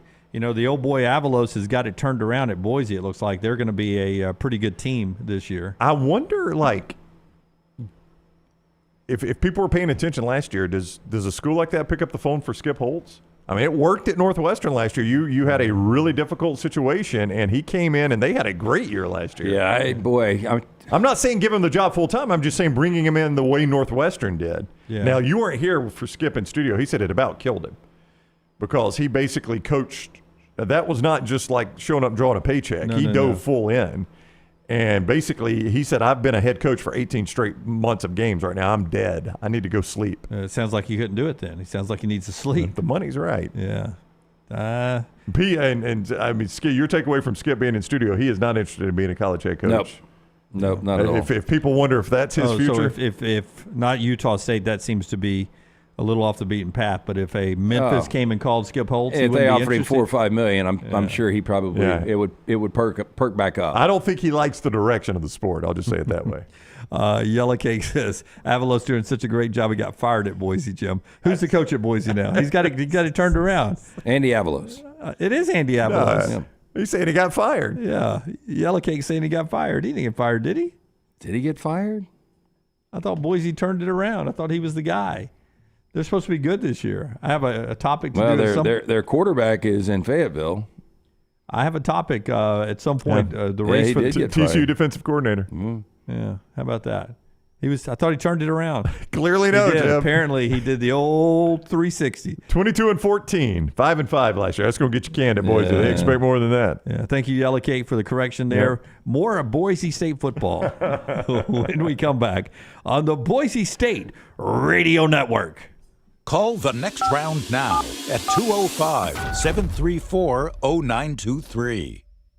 This hour of The Next Round is presented by the Birmingham Racecourse Casino, now featuring 7 days of giveaways with your chance to win a share of up to $125,000. The more you visit the Birmingham Racecourse Casino, the more chances you have to win. Stop by the New York Butcher Shop and pick up the finest in certified Angus prime beef steaks and burgers, premium pork chops, ribs, and all-natural chicken cut to order just for you. Their chef-prepared entrees and side dishes are the perfect dinner-to-go choice for your family and are ready to heat at home. With a great selection of fine wines and desserts, the New York Butcher Shop is your one-stop dinner shop. 2 locations to serve you, Cahaba Heights and on Highway 119 in Greystone. The New York Butcher Shop, rare quality, well-done service. Just because you've quit going to the gym, it doesn't mean that you have to quit gym altogether. Dunaway, that is. With our Next Round podcasts open 24/7, 365, you can access gym anytime you'd like. While you may have done away with your treadmill routine, our version of Dunaway is standing by ready to get you back to your absolute best. Find all that lovely Jimmy D-led content on Spotify, Apple Podcasts, Google Podcasts, and in the podcast section of nextroundlive.com. This message is sponsored by Jimmy Crypto Inc. and Jimmy Crypto for President. Storm season is here. Make sure you have a plan of action in place right now. Greg from Pell City and Storm Restoration Roofing should be your first call when storms hit. Insurance companies love working with Storm Restoration Roofing because of Greg Nelson's name and reputation in the industry. When storms hit, call Greg Nelson. He's local, 205-542-3531. He's the home of the free no-cost roof inspection. Greg from Pell City on Facebook, 205-542-3531. It's Storm Restoration Roofing. Hey, for all of your IT and printing needs, reach out to our friends at Xerox Business Solutions. Look, I'm still one of those old school guys. I print my notes every single day for the show. If you watch the show here on The Next Round, you see all the notes in front of me. From day one, Xerox Business Solutions, they've been with us here at The Next Round. Local for over 45 years. For all of your IT and printing needs, visit XeroxBusinessSolutions.com or call 205-969-3000. That's 205-969-3000. Hey, Lance Taylor from The Next Round to tell you about my friends at Michelson Laser Vision, located conveniently UAB Highlands. Almost 20 years ago, I went in for the procedure. Only took 12 minutes for both eyes. When I went in, I had 2200 vision. I was legally blind. Now I have 20/15 vision, still 19 years later. Make the call today. Schedule a hassle-free consultation. 969-8100. Dr. Mark Michelson, Dr. Jen Michelson, Michelson Laser Vision. Make sure you tell them The Next Round sent you. 969-8100 or MichelsonLaserVision.com. The World Wide Web is a large place. Find all your favorite people and content in the same spot. NextRoundLive.com is full of wonderful tidbits about the show you know and love. Find our gear, listen to your favorite personalities, follow our socials, and enjoy your trip to NextRoundLive.com. Jim Dunaway, Lance Taylor, Ryan Brown, and Rockstar. Live from the Birmingham Racecourse Casino Studios, The Next Round, presented by Bud Light, is on now. Final hour of the show brought to you always by our great friends at Champy's. Champy's world-famous fried chicken. Sterling and the crew down there. It's about to be National Fried Chicken Day. We learned yesterday during trash. Right. Can we get Sterling? I actually had some last night. Did you really? Yeah, Champy's chicken is so good. You think Sterling would bring us some on National Fried Chicken Day? He'd bring us some in an hour if we asked him. Sterling's he is a the man. greatest guy, unbelievable customer service. Right there on Highway 119 in Alabaster. Hard to believe he's been at that location for over 10 years, right there in the hotbed of high school football there in Alabaster on Highway 119. If you're heading to or from the beach this holiday weekend, it's right off the Alabaster exit on Highway 31, right near their big mall. You get off the exit, turn right, and then immediately left at the red light, and you'll see Champy's right there right off the end of your hood at that point. Deep fried southern chicken, brined overnight, cooked to order, Mississippi Delta recipe tamales. It is all fantastic at champyschicken.com. All right, a little college football. Rockstar, give me cut number 3. Everyone's really, really fired up for Ryan Williams. If you're an Alabama fan, not everybody, but if you're an Alabama fan, you're fired up to see Ryan Williams. He was not there for spring drills, but with summer workouts going on, Kalen DeBoer was down in the Mobile area with our friends at WKRG, the news leader down there and sports leader, Channel 5 CBS affiliate. Simone Eli is down there, and she had a chance to catch up with Kalen DeBoer and asked him about Ryan Williams. Obviously, I've seen Ryan's talent on the field. We know what a great kid he is off the field, and I know he's helping with recruiting a lot right now, too. What has he been like in your locker room and out there on the practice field for you day in and day out? It's just been so amazing to see the transformation on top of just how quickly he fit in, and, a lot of times guys that come in with the expectations that everyone has for him, it gets hard, but that transition and just him fitting in with the team, he's just, done his thing and goes about his business and proven that he's going to be a great player here. I'm excited about, his growth, and he just retains things so well. He processes and has just made that transition very smooth. Yeah, a rave reviews there from him. He comes in. I can't remember when Devontae and I remember Julio. Yeah. I think this is the biggest buzz surrounding receivers since Julio. Yeah, if you remember, it's been a while back, but you thought Julio was going to be amazing. And then in fall camp, they had that scrimmage at Bryant-Denny, and that one video leaked out. You guys remember that? I always thought it was intentional. Yeah, I why'd that one leak out? No, I know. That's what I was going to say is that never really ever happened under Saban except that one time. But then I've always tried to say, why would Saban intentionally do that too, right? Why would they intentionally leak out Julio Jones looking like a freaking alien? But if you remember, as I remember the video, like Julio catches it out on the sidelines and just like stiff arms the entire defense on his way to the end zone. And everybody's like, oh my God, look at this guy. So I thought it was intentional because at that point, Alabama, I don't think, was on a lot of big wide receivers, the tip of their tongue for big receivers, and that quickly changed after Julio came here. Yeah, right? I mean, look, there were years with the Prince Wimbleys and the DJ Halls. Yeah, I mean, who did as good as they could do and won a lot of football games. Why'd you drive by old Prince? No, I'm just throwing out. They were good, solid receivers. You know, Right. those were good players. But Alabama went on a run that was incredible with elite Hall of Fame talent wide receivers. And you know, Ryan Williams is that next hope because that's what Alabama really has missed the last couple of years. So it turns out that last year, I was going to look for the best. I want to say it's Zachariah Branch is my guess, the best freshman receiver in America.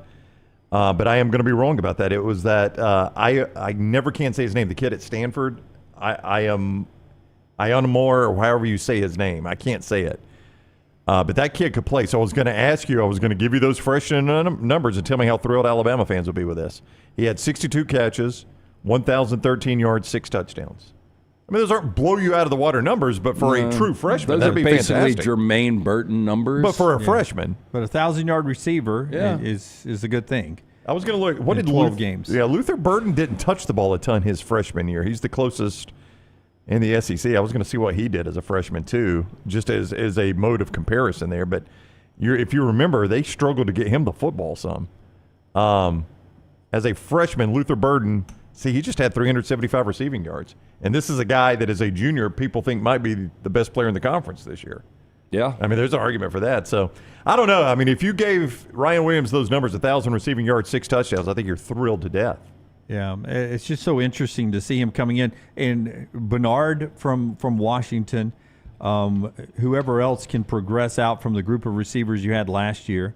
And Ryan's not the only freshman receiver you have in there.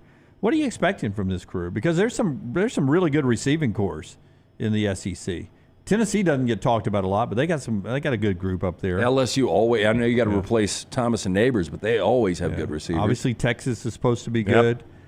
Georgia's got some guys back. They're supposed to be good. But where do you expect Alabama to sort of slot in? Do you expect a lot from this receiving offensively core? or just their receiving group? Yeah, I don't think there's going to be any drop-off offensively with DeBoer coming in now. I mean, I think Milro's going to be better. Yeah. I mean, the receivers. I was going to say the quarterback's going to be better. I think the receivers are going to be better. And I know it's weird to say when you lose Isaiah Bond, but I think the receivers are going to be better. Burton, there were so many games where Burton was really good, and then so many games where you wondered if he was even playing. And Kendrick Law could be one of those guys that steps up this year. Yeah. I mean, do you think the offensive line's going to be better? I do. Yes. I do. Yep. I agree. Starting with the guy LT said before anybody else, Brailsford at center. Yeah. I think the running backs as a group are going to be better. You think the quarterback's going to be better? Well, that only should make your receivers better. All those things together should only help your receivers. Brought up defensive backs. I think the concerns right now are the DBs. And you have a couple of 5-star guys back there and a couple of great transfers. Yeah, I still would say biggest concerns for me would be DBs, and still I do want to see the wide receivers. I mean, it hasn't been a position that has been elite the last couple of years. Yep, and Kalen DeBoer, is coming from a receiving core that was one of the best in recent college football memory. And you saw that in the NFL draft recently. Rockstar, if you'll give me cut number 4. I don't know what I'm missing, guys. I can tell you. I go to college football games. I go to them. I go on the road to college football games. And I don't know what I'm missing. I play EA Sports. EA Sports, I think, got the SEC rankings wrong when it comes to home field advantage. Okay. But I don't play the game. I play the video game. I didn't play college football in the SEC. So I'm going to trust a guy who plays the game, Jalen Milro. Jalen Milro, the quarterback at Alabama, is on with our buddy Connor O'Gara on the Saturday Down South podcast, right? And he gets asked, Jalen, what are some of the toughest environments you've played in? I give Jordan-Hare Stadium too much respect, I guess. Here's Jalen Milro with Connor O'Gara. Okay, what's the toughest road atmosphere you faced so far? Auburn. Toughest road atmosphere, I'll say it's down. I narrow it down to A&M, Tennessee, and LSU. Ooh, not in the top 3. If I had to make one, either A&M or Tennessee. A&M, Tennessee. Not Auburn. Nah. Ooh. Nah. A&M, Tennessee. That we could feel the crowd for them games. Spoken like a guy who 4th and 31, that ball gets tipped. Is it a little different? Yeah, a little different. We spoken like a guy who knows he doesn't have to play at Auburn again. Yeah, don't expect Jalen back for that final year. I wouldn't think he comes back for that senior year. Yeah, we could feel the crowd at A&M and Tennessee. Crappy, may be right. I mean, A&M, Tennessee, LSU, those are intimidating venues. So he's talking about the game where you heroically tried to get all the players off the field. You were at that game. I was trying to get Coach off the field. Okay. It's successful, by the way. Yeah, clearly you did not get all the players off the field. I could not be responsible for 85. Yes. Could you feel it? You were at that game. I mean, you were down on the field as the game ended. That had to be the loudest moment when the field goal went through and Tennessee had won the game. That whole day. I've told you guys this before.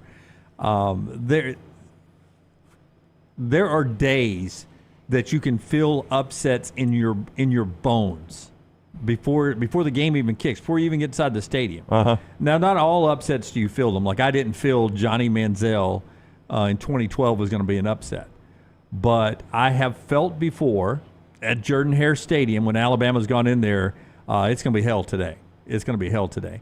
I have felt 2010 in Columbia, South Carolina, when Alabama was defending national champs and number 1 in the country, early on doing a pregame show 3 hours before kick, I knew it was going to be hell that day. It's going to be hard that day. This is why you got your Tercel toad? Yes.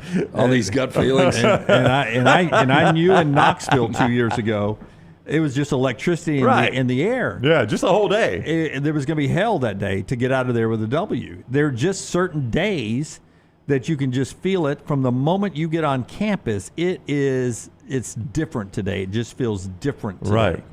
Now, not all upsets do you feel it, but there are certain days you get there and you're just like, And that day in Tennessee was one of those days. I don't think it's going to happen. And it was that way in Tennessee. And you were not in College Station, but you've been there before. I was not in College Station this last past time season. they That's lost. the one he's talking. No. He's talking about I assume, when they played there last year and had to pull victory out of the fire and defeat last year. Yeah, I was not there for that one. You weren't there, but you've been there. I've been there a couple of times, old stadium and new stadium. And it doesn't compare to Jordan-Hare in your mind? It does not. It is just in volume and it is the.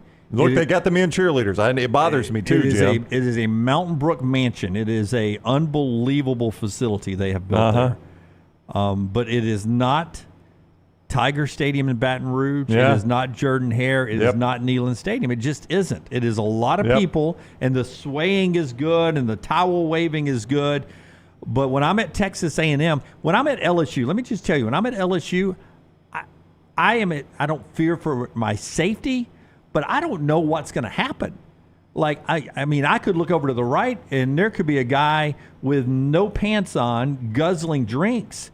And I could look over to my left. He's right about that. There could be a grandmother mooning a bus walking in. Both those things happen. There could be people with boas up on top of a stage. Boas, not the snakes, but the little things you wear at Mardi Gras, dancing to Dirty Dancing. You don't know what you're going to get at Baton Rouge. No, I agree. And that bleeds into the game. You don't know if they never run under the field, but it feels like they're going to run under the field during the game, like they're on top of you.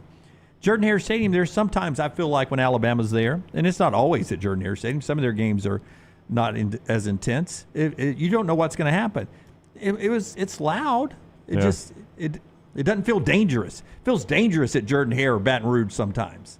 Doesn't feel dangerous in College Station. Feels dangerous. I'm going to trust Jalen Milro, guy who plays quarterback. Neyland Stadium, it felt dangerous that day. Like, somebody may come out here and stab Saban in the back. Somebody get behind him. It could happen. Protect him. Yeah, I'm glad you were there. Yeah. I don't know. I'm missing it on Jordan-Hare. I overplay it, I guess. Well, I haven't done the math. Somebody did say when we were talking about this, I guess it was with the EA, and their top 20 places to play, or most difficult place to play. Did somebody say that Auburn's 12-10 over the last 3 years? Oh, yeah. I mean, the record is not going to tell you that Jordan-Hare is that tough to play. I'm just saying from decades of experience of going to – now, there was a Florida game you and I were at. Were you at that was that 06 Florida? Were you at that game? Yeah. That is, to this day, one of the loudest football games I've ever been to. No. You talking about when Auburn upset Florida? Yeah. No.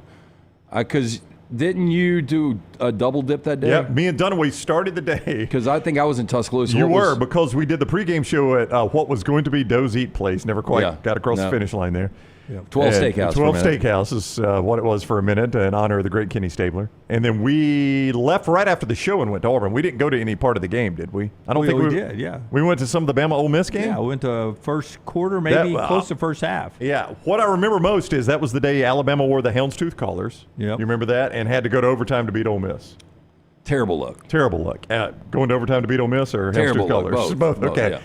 And then we got down to Auburn, and then they played Florida that night. I think it was the JP kick and the late dangerous that day, Brown. It was dangerous that day. It was an incredible I think atmosphere. Florida was like an 18-point favorite on the road. I don't know what it was. As I remember it, and I could be getting my years wrong, I think the week before Auburn had lost to Arkansas. You remember Sean Andrews, the big offensive tackle, and Felix Jones might have been the running back? No, they had that little guy. Remember, he would sneak I don't know, down but behind the line. He ran for 7,000 yards, it felt like, on Auburn that day behind Sean Andrews. I think Gus was coaching. He'd line him up like this. He'd come and take the ball around the end. Yeah. But anyway, that was a crazy environment. But I'm basing this primarily on Georgia and Alabama games. Georgia games and Iron Bowls. That's right. The most of the games I'm basing this on. You can't factor in the loss to New Mexico State last year. It's New Mexico State. New Mexico State, it's not, no place New Mexico State goes and plays is it going to be juiced. That's right. For New Mexico State, okay? They didn't get full Jordan-Hare Stadium experience. They would not get full Alton Stadium. They wouldn't get full Neyland Stadium. They wouldn't get any full experience. They're New Mexico State. That's what you get when you play there.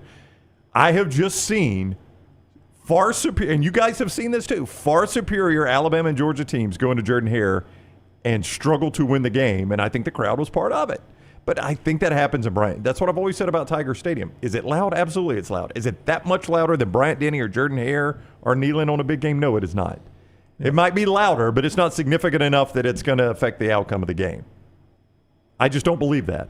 Like, I think the gap between the loudest Tiger Stadium and the loudest Bryant-Denny Stadium, like if Tiger Stadium's a 10 and Bryant-Denny Stadium's a 9, you're going to tell me that's impacting the game that much more? But I'm telling you, Brown, when it is feeling dangerous, chaotic, electricity in the air, and you're on the sidelines, I think your concentration is not the same. It's not necessarily the loudness. It's just the feeling of you are not in a comfortable place, and I think that impacts you playing.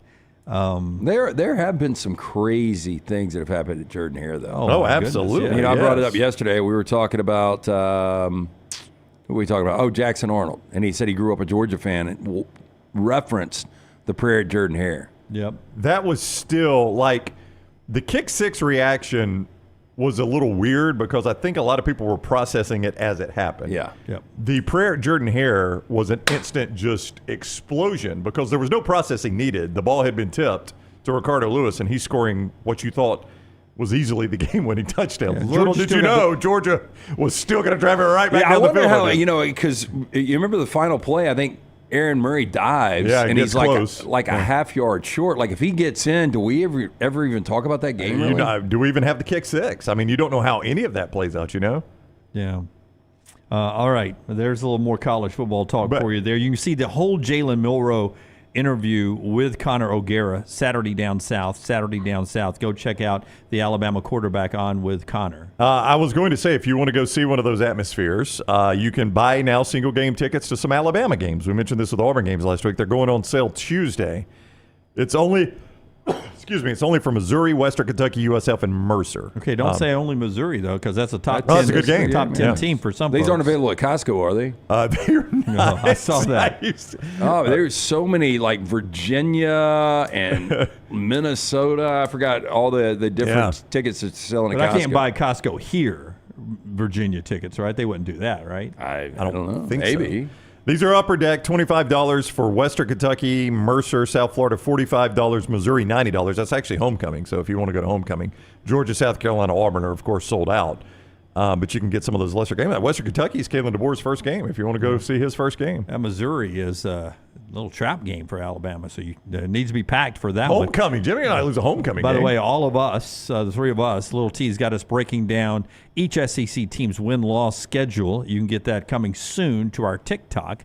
At Next Round Live on TikTok and all of our social media platforms right there. Dr. B has got the hair under LT's head looking great and is working overtime trying to get Brown back to his look in his 30s. Yeah, Dr. B is the man. Again, when it started to thin out, asked around, Dr. Beckstein is the name everyone mentioned I needed to go see. More than 2 years later, my hair has more than doubled in thickness.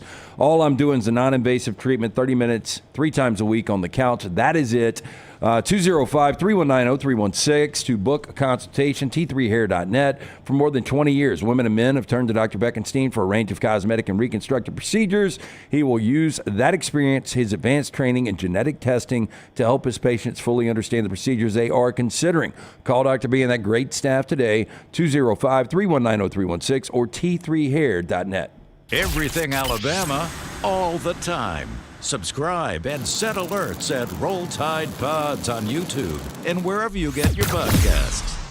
Spring weather is here, and our friends at Hemphill Services are offering a $69 HVAC tune-up plus 10% off any service call when you mention the Next Round. Call Adam, Chad, and the guys at Hemphill Services. Make sure your HVAC unit is ready to keep up with the changing weather. Hemphill Services, locally owned and operated independent train dealer. The team can service all makes and models. For all of your plumbing, heating, and cooling needs, call Hemphill Services. It's hard to stop a train. 205-229-2090 or hemphillservices.com. That's 205-229-2090, hemphillservices.com. Hey, let me tell you about our friends at Urology Centers of Alabama. Compassionate and comprehensive urological care with 35 physicians, 17 locations across Alabama. Their patient-centered approach to all of your urological needs. Remember, they've got that new men's health center. It is beautiful, helping men with a wide range of sensitive male issues in a comfortable environment. You can always go online, visit urologycentersalabama.com, schedule an appointment with one of their many urologists today.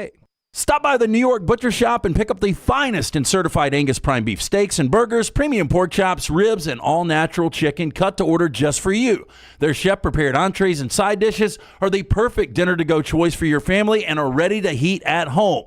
With a great selection of fine wines and desserts, the New York Butcher Shop is your one-stop dinner shop. 2 locations to serve you, Cahaba Heights and on Highway 119 in Greystone. The New York Butcher Shop, rare quality, well-done service. The wait is over. Tonali has arrived. Beautifully distinctive Italian styling and performance. Come test drive the all-new 2024 Alfa Romeo Tonali plug-in hybrid at Alfa Romeo of Birmingham. The all-new Tonali offers best-in-class horsepower and torque, fastest 0 to 60 times in its class, plus best-in-class range with full electric charge. And best of all, qualified Tonali leasees are eligible for up to $7,500 EV tax credit factored into your lease. Hurry down to Alfa Romeo of Birmingham and experience the all-new Tonali. Remember the name Way to Wellness if you're battling weight loss in your life. I'm Jim Dunaway from The Next Round. There was a time I was over 216 pounds until Way to Wellness helped me lose 45 pounds, and now for over 2 years, they've helped me keep that weight off. Here's their website, aplanforme.com, aplanforme.com. That's a great name for a website because there's no cookie-cutter plan. Everything is designed specifically for you. No contract, no sign-up fees, and your first consultation is free at Way to Wellness. Storm season is here. Make sure you have a plan of action in place right now. Greg from Pell City and Storm Restoration Roofing should be your first call when storms hit. Insurance companies love working with Storm Restoration Roofing because of Greg Nelson's name and reputation in the industry. When storms hit, call Greg Nelson. He's local, 205-542-3531. He's the home of the free no-cost roof inspection. Greg from Pell City on Facebook, 205-542-3531. It's Storm Restoration Roofing.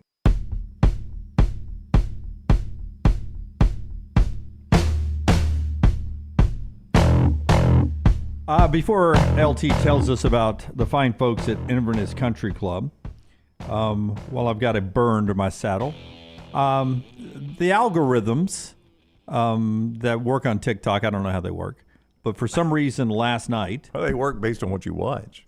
For some reason last night, I was getting the introduction of the National League All-Star Games.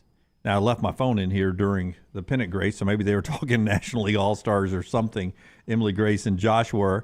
You can get the new Pennant Grace wherever you get the Pennant Grace podcast here on the show. But I started getting the introductions, just the player introductions from the TV broadcast, different ones, the 1971 one, the 1979 one, the 85 one, and only National League for some reason. I don't understand that. When it would go to the American League, it would cut off. But we need to get back to having the players wear their traditional team uniforms. Agree completely. I hate these softball-looking uniforms we wear in the All-Star game. I don't really watch the All-Star game much anymore, but let's put the players back in their uniforms. It was so cool. I forget, was it what year in the 80s when Garvey played with San Diego?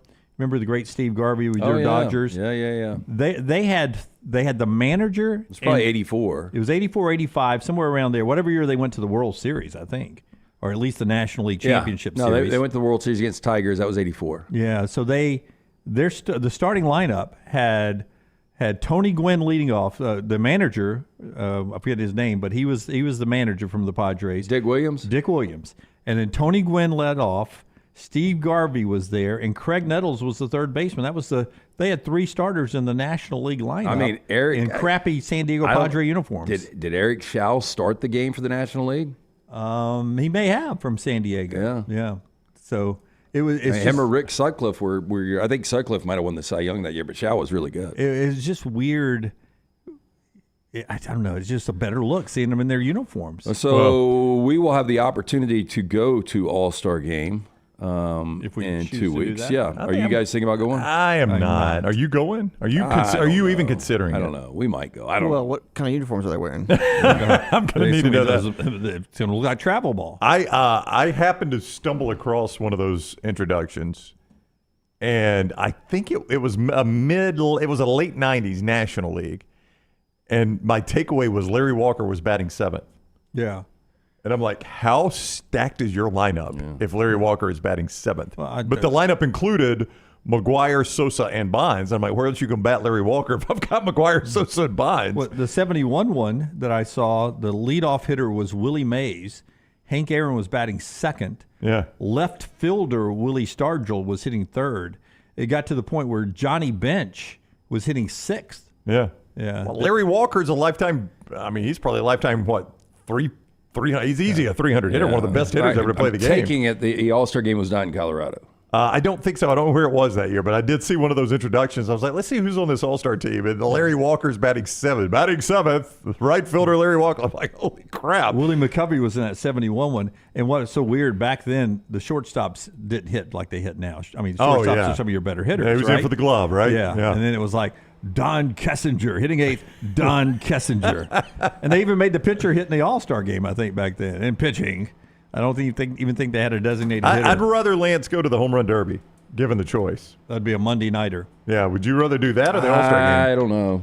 I don't know what what do you think tickets might be for this? Well, it sounds like you have called ATEX. No, I haven't. I would think to get in the home run derby, $100. I would think an All-Star ticket's $200. Let him do Inverness, and I'll look up prices, and we can make this call. By the way, we've got some good friends touring the club right now. They had a 10:30 tour set up this morning with our friend Aaron. It's that simple. If you're looking for something great to do this summer, for years and years to come, Inverness Country Club, you can find your sense of community at Inverness.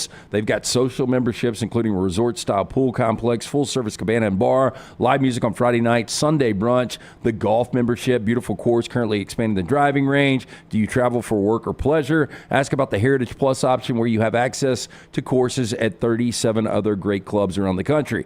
Inverness Country Club, great place to meet others in the community. Maybe you've relocated or retired. Inverness, great place to network. Child care, also a massive plus.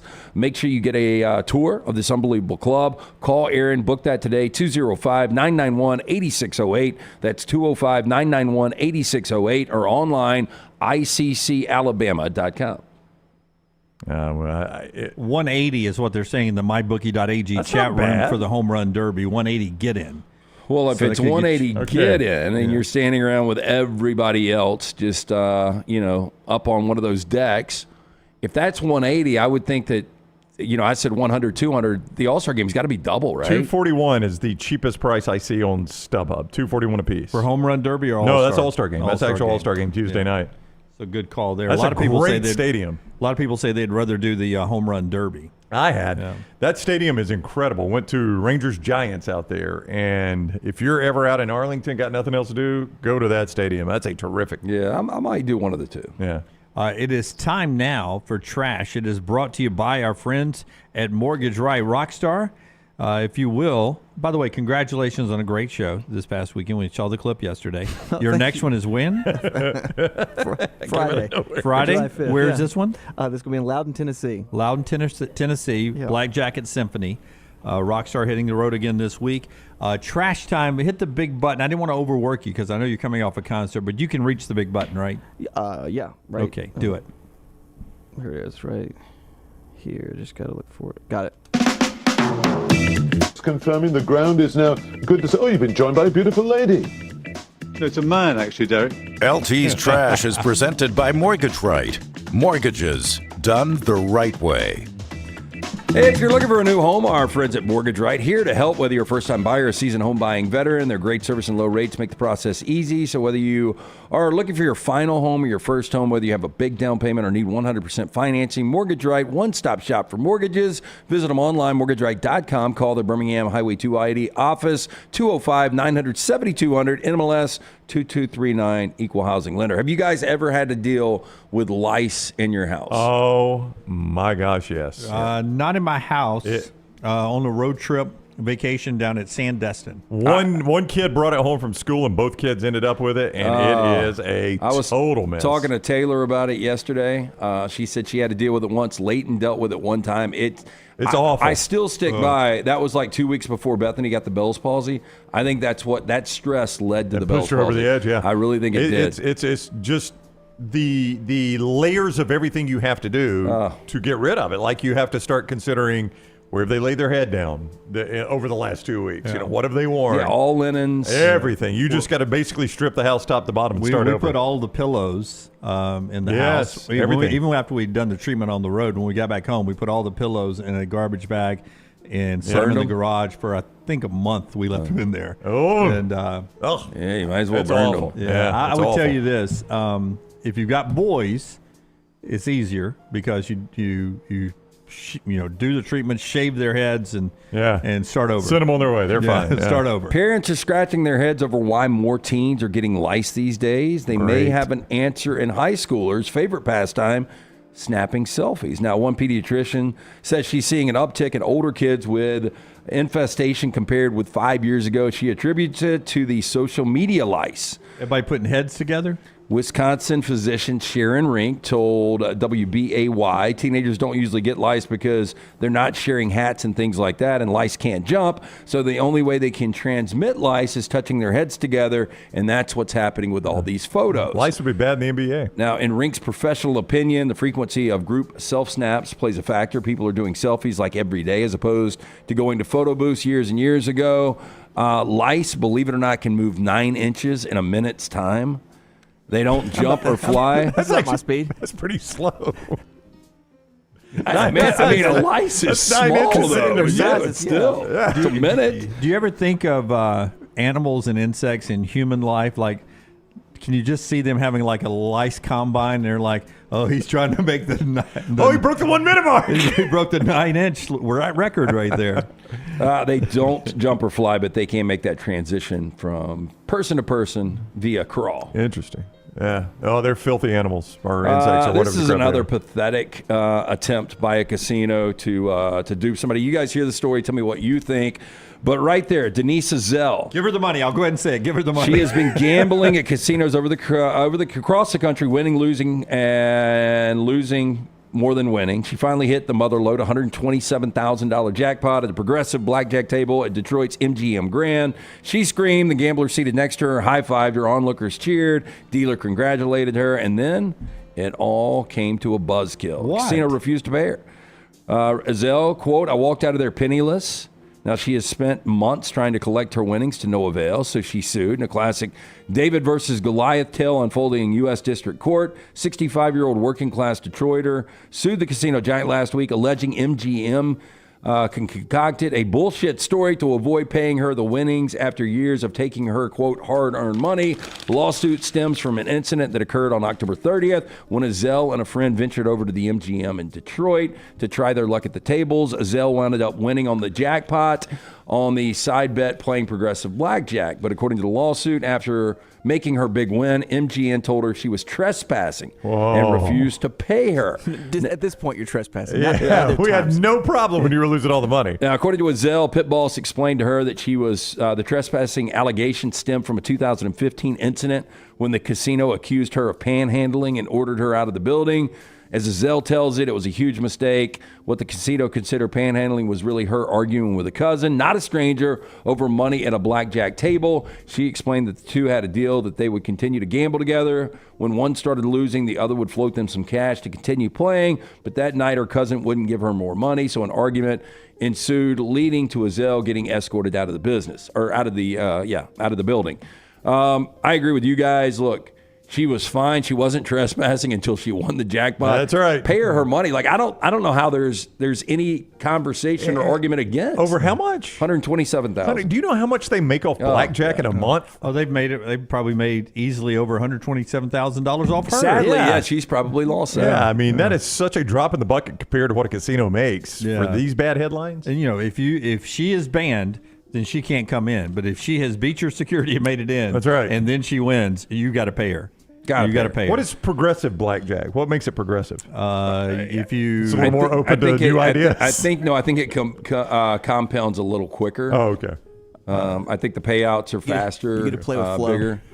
I don't know. I don't play tables, man. I haven't played blackjack in 15 years. I play 3-card poker. It's the kind of thing like you put. So let's say it's a $10 table. You put $10 to play blackjack, but then you put like $1 on the one little thing on the side, and you play there's different versions, but like you can play a 3-card hand with your 2 and the one that's up for the dealer, and if you hit like all sevens or all 7 of diamonds, you hit a jackpot, or if you hit like a royal flush, like ace, king, queen of spades. Got a bunch of different rules in. Yeah. So it's a little dot out. You pay that extra $1, and that 1 card up, it turns into give her money. It's over this little amount of money. I cannot believe they're doing this. Me too. Guess what turns 50 right now? Oh, 50 today. This is going to surprise you guys. So that takes me back to 1974. Yep. Let me just say this. I hate self-checkout. Self-checkout turns 50. The barcode. The barcode. Wow. Barcode changed everything. Juicy Fruit was the first barcode? We're getting to that. Now, the essential and revolutionary tool that often goes overlooked after a half-century of utility is the barcode. Wow. Now, the first ever produced was scanned, 10-pack of Wrigley's Juicy Fruit at a grocery store in Troy, Ohio back in 1974. Bob Carpenter, president and CEO of GS1 US, non-for-profit and authorized source for UPC barcodes, estimates around 10 billion items get scanned using barcodes every day. And it's not just a grocery store or shopping mall. He goes on to say, quote, the barcode and the GHS1 standards that are used within the barcode are used across 25 different industries. But some areas you might not associate a barcode with are used in areas like the movement of cash between Federal Reserve banks, retail establishments, or barcodes within hospitals used to open and close doors. Hospitals started using the barcode almost immediately after its invention. Wow. I mean, blood. I mean, you could put that little barcode on the side of your blood there. Yeah, we're all going to have it for the mark of the beast, too. So that's what it's going to be as a barcode. I always thought that was going to be the TR code. So it's when they plant the chip under your hand, the mark of the beast. QR code. QR code. Yeah. So when I was a kid growing up, TR by then. We had a Kmart. Did you guys ever go to Kmart? I know there was one. The Blue Light Special. Yeah, we used to have a Kmart in Anniston, and it was bigger than the Walmart. But I guess they didn't have everything. Didn't have barcodes at that time because sometimes you get to the register and they would either punch in a number like they have to do an Apple price check, or they would ask you sometimes, like, this is crazy to me thinking back on it, but my dad would be like, it said it was $5.39, and they just ring up $5.39, take my dad's word for it, right? I remember doing that too. So one time my brother had bought a dozen Titleist golf balls, And they didn't have the price. They didn't have the little price sticker on there. No barcode. No, be honest. I know he's a pastor now, but did he pull it off? My brother's not a pastor. Okay. He did not pull it off. There wasn't a price on there. In the Brown household, hey. So the girl clearly does not play golf. She you know how they used to do I need a price check on whatever. She literally gets on the all calls. She goes, I need a price check on these titliest golf balls. Titliest. And I remember being a kid. That's going to be a little bit more expensive. Diet. Titliest. Yeah. So the 1982 classic Mr. Mom, where Michael Keaton's doing the shopping. Yeah. They're like, we got a price check on the Kotex. Remember, he's getting tampons for his wife. Yeah. Oh, no, that's okay. Don't worry about it. Yeah, to this day, I'll do it if there's one item. But at the grocery store, if I got to punch in, if I have to flip through and find my own apples and punch in, I do not. I hate self-checkout at grocery stores. There's a grocery store kind of close to us where they only have one person, one cashier working, and like 7 or 8. Sometimes 0 LT. Yeah, and like if you're going to do that, shouldn't you get a break at the grocery store? Like I should pay less because I had to ring my own stuff up? Yeah, like I know going in, okay, I'm not going to have the ability to go through a cashier. Yeah. Right. But I should get better savings. Do they have somebody at the door checking receipt like they do at Walmart? They have a lady there, and I always feel guilty. I'll hold up my receipt, and she's like, "No, it's good." And they never look at she'll that. stop other people, and I'm like, it's uncomfortable. Usually that's when you say, "Of course it's good." I ring it up. Yeah. I work here now, basically. Yeah, I'm not a fan. Let's keep employment going with checkout people. I am a fan of Kurt Russell, and he is our final story on Trash today. I've kind of heard this story a little bit. He grew up in Disney movies. This is how he got his start. It's a weird picture of him. He's missing half his hand. No, it wasn't until the Robert Zemeckis 1980 comedy Used Cars, which is so classic, especially if you have people in your family that are in the car business or have been in the car business. But that's when he made the transition from the squeaky clean teen image to more mature films. But during his formative years, he actually had a really good relationship with Walt Disney. And Walt Disney died in 1966 at the age of 65, only 2 weeks after the release of Russell's first Disney feature. Follow Me Boys was the name of that. But Russell told Entertainment Weekly a few years after Disney passed, he was taken into the man's office to ponder the man's work. It seems there was a slip of paper on Walt's desk that merely had the words Kurt Russell written on it. Now, according to Russell, it was the last thing he ever wrote. To this day, no one, including Russell, have any idea what Walt was about to write about Kurt Russell. Oh, no. Yeah. So the rest of your life, you wonder what it was about to be. Yeah, he ended up good. Like, if he would have been a failed actor, that's where you really are like, damn, what happened? But what if it was going to say, never let this guy do one of our films again? Yes. Fire him now. Favorite Kurt Russell film? His favorite role, but my favorite film he was in is Tombstone. But okay. I would not. He was not the best role in that. Right. You know what I'm saying? That would be Val Kilmer. Oh, Val Kilmer killed great. it. Captain Ron. I do like Captain Ron's great. I do love Breakdown.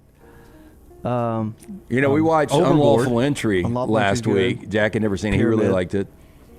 He was on Overboard, though, right? He liked Tango and Cash, too, which is terrible, but I liked it as a kid. He was a good doctor. Tequila Sunrise. He did tell him in Tombstone, though, to his defense in Tombstone, he did tell him I'm coming and hell's coming with me. That's a great line. Yep. He was really good in The Hateful Eight. That's a really good film. Yeah. That's Tarantino, right? Uh-huh. Yeah. I'm so old, no joke. You'd pay, I forget how much it was, 75 cents. And they'd have an assembly in the auditorium during elementary school, and they would they bring in a projector with a film, and it was always a Disney film. And that would be one, just a way not to teach us anything, just to go to a movie one afternoon. After lunch, you'd go there, 75 cents or whatever you paid. Every kid that could do that went and sat in the gymnasium and watched a Disney film. Feels like I watched that one.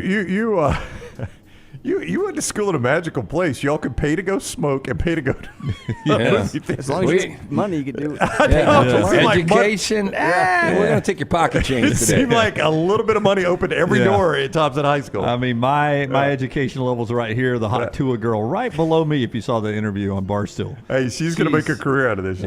She's not either. I've watched that interview. She's not, by the way. She is dumb as a stick. Now...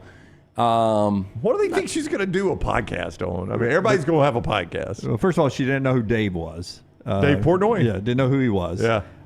She has quit her job. Exactly. At a spring factory now. She didn't quit a job at a law firm. But I said this yesterday. They haven't decided what their podcast is going to be about. She's not on any social media. I had multiple people agree with me. If she went on OnlyFans right now and just did a tutorial on a certain thing, she would crush it right now. No, absolutely. I mean, that's her only path to cashing and I would say this. at this point, look, you're already out there. This is what you're associated with. Just go for it and make as much as you can over the next 6 months to a year. You're already selling the T-shirt. Yeah. May as well fully embrace it. Is what you're saying. But I do think a tutorial and she charges $20, you'd have a bunch of weirdos that would sign up for that. I mean, there are weirdos everywhere. But there's a bit of a tutorial in House of the Dragon this week. Really? Yeah. No, I haven't watched it yet. She says she's going to go do them. Yeah, that was like, I watched that last night. I was like, holy hell. Like, I'd never seen that on a show of you. No. It was the most graphic Haktua. Really? You could, yeah. Yeah. The show is so average compared to Game of Thrones. You got to get on Game of Thrones. Our show is brought to you by our friends at Champy's World Famous Fried Chicken, champyschicken.com, Highway 119 in Alabaster. Go by there and enjoy a great lunch there. Steven says, by the way, he played Elvis in Forrest Gump. How about that? A wide range, not Sterling.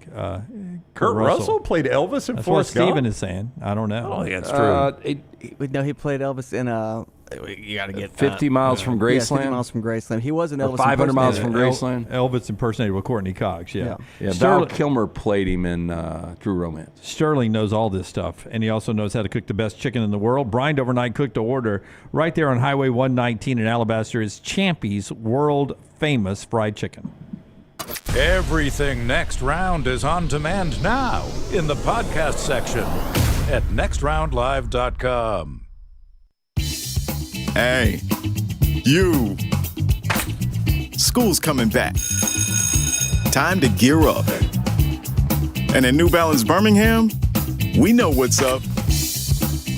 Before hitting the books, check out the looks. Come together at New Balance Birmingham on Highway 280 right next to Chick-fil-A. New Balance Birmingham, we got now.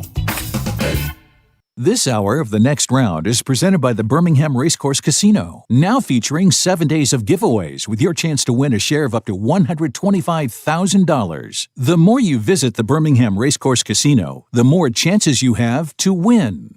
Hey, Lance Taylor from The Next Round to tell you about one of our favorite places for breakfast, lunch, and dinner. That is Hamburger Heaven since 1982. Hamburger Heaven has been serving Birmingham's best hamburgers, cheeseburgers, French fries, hand-spun milkshakes, and sandwiches made fresh to order.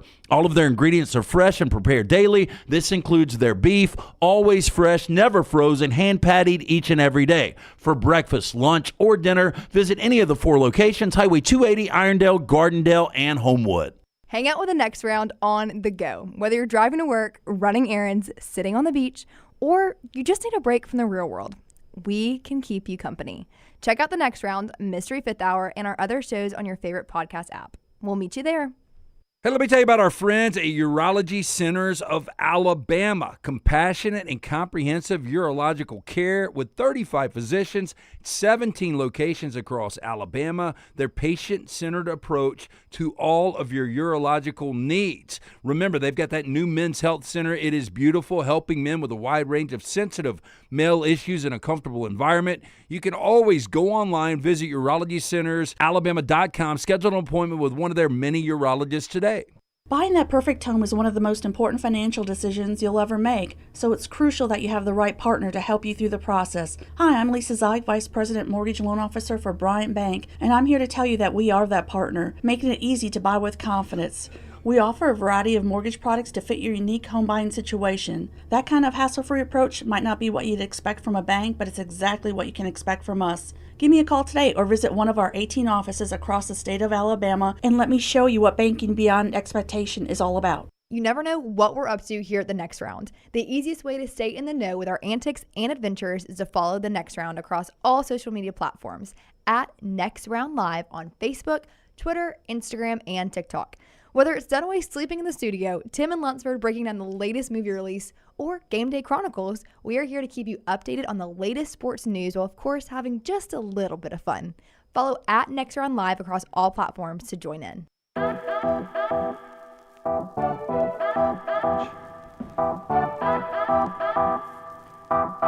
with you on the next round final segment brought to you by Michelson. The question I'm going to ask these guys in our Michelson look ahead, who do you think is the top 1, 2, 3 contenders for the group of 5 playoff spot this year? After LT tells us about our friends at Michelson. 205-969-8100. That is the number you need to call, the number that I called over 2 decades ago. I had the 2200 vision. I was legally blind without the aid of contacts. I now have 20/15 vision, better than 20/20. 205-969-8100. Make sure you ask for Amy. Tell her the next round sent you. Ask about the pre-inflation pricing. Dr. Mark Michelson, Dr. Jen Michelson, best in the business.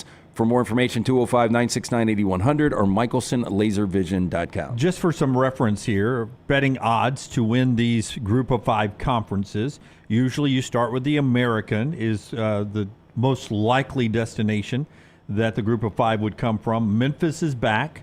They're 11-5 to win the American. Tulane with a coaching change is 7-2. We like their coach, though, John Summerall. South Florida slides in next at 5-1. So those 3 are pretty tightly bunched. UTSA quarterback change 11-2. You go all the way down to UAB, who's 25-1. Only longer odds to win the American is Tulsa, Charlotte, and Temple. The Mountain West, by the way, has a new TV partner. They've got a new partner in Turner, TNT. They're going to broadcast this year 14 games on True TV and on Max. The Mountain West Conference odds, Boise State, as I said earlier, just got the coach wrong. Pretty big favorite, 5-4 to win the Mountain West. Fresno slides in at 7-2 with a coaching change. UNLV is 5-1. Everybody else is 10-1 or worse. The MAC's not really relevant anymore. Conference USA, Liberty is 1-2 odds to win that one. So that's the heaviest favorite of all. Western Kentucky 15-4 and Jack State 5-1. And then there's one other conference Sun Belt. That's what it is, the Sun Belt, Jimmy. The Sun Belt, very competitive. I would love to see them one day win this. I think it's really good top to bottom football. 7-2 Appalachian State, 4-1 Texas State. It's going to be good this year. Louisiana's back 13-2. And then James Madison 7-1, South Alabama 17-2, and Troy 9-1. Look how deep they go, 6 deep with single-digit contenders there. If I say group of 5 playoff contender first, do you go American usually first? Yeah, I probably would. And, last year I loved UTSA. And then Frank Harris got hurt in September. And, they ended up coming back and playing like I thought they would play at the end of the year. But they absorbed a couple of early losses, threw them off track. I would take a flyer with South Florida this year. And Alex Golesh in year 2. I think the offense with Byron Brown starting his first year last year as first full year as a starting quarterback, he can absolutely do everything. And in Golesh's offense, I think it's going to pop. I would ask you guys this, though. There are 2 games that aren't winnable for South Florida. That's probably going to keep you out of the playoffs. Well, they go to Tuscaloosa and they go to Miami. But if they were to go 10-2 and be impressive in those 10 other games, could they still get in? Yeah, I don't think that keeps them out of the playoff round. It's 10-2. You don't think got to be better? conference champion first, right, and then if your 2 losses are to other playoff teams, who are their best wins if those are their 2 losses? Their best wins at that point would be in the American at Tulane and Memphis back to back. You probably don't have a ranked win, but no, you're not going to have. You're not going to get one of those. Mm-hmm. Yeah, but it's an automatic bid, right? So it is to somebody.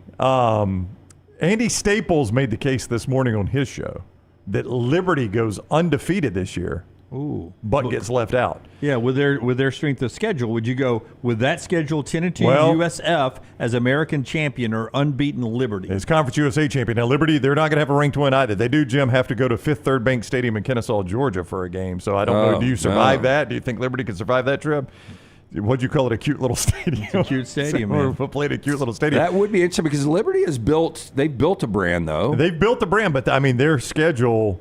They do play Appalachian State out of conference, which is going to be one of their bigger wins. They host Jack State on a Wednesday night. That could be, for a conference lead at that point, but they're not going to play a ranked team. So a 12-0 Liberty, whose best win would be at Appalachian State or hosting Jack State, that's probably not going to be enough. Yeah, Forrester says Brad Crawford has Liberty as his group of 5 team.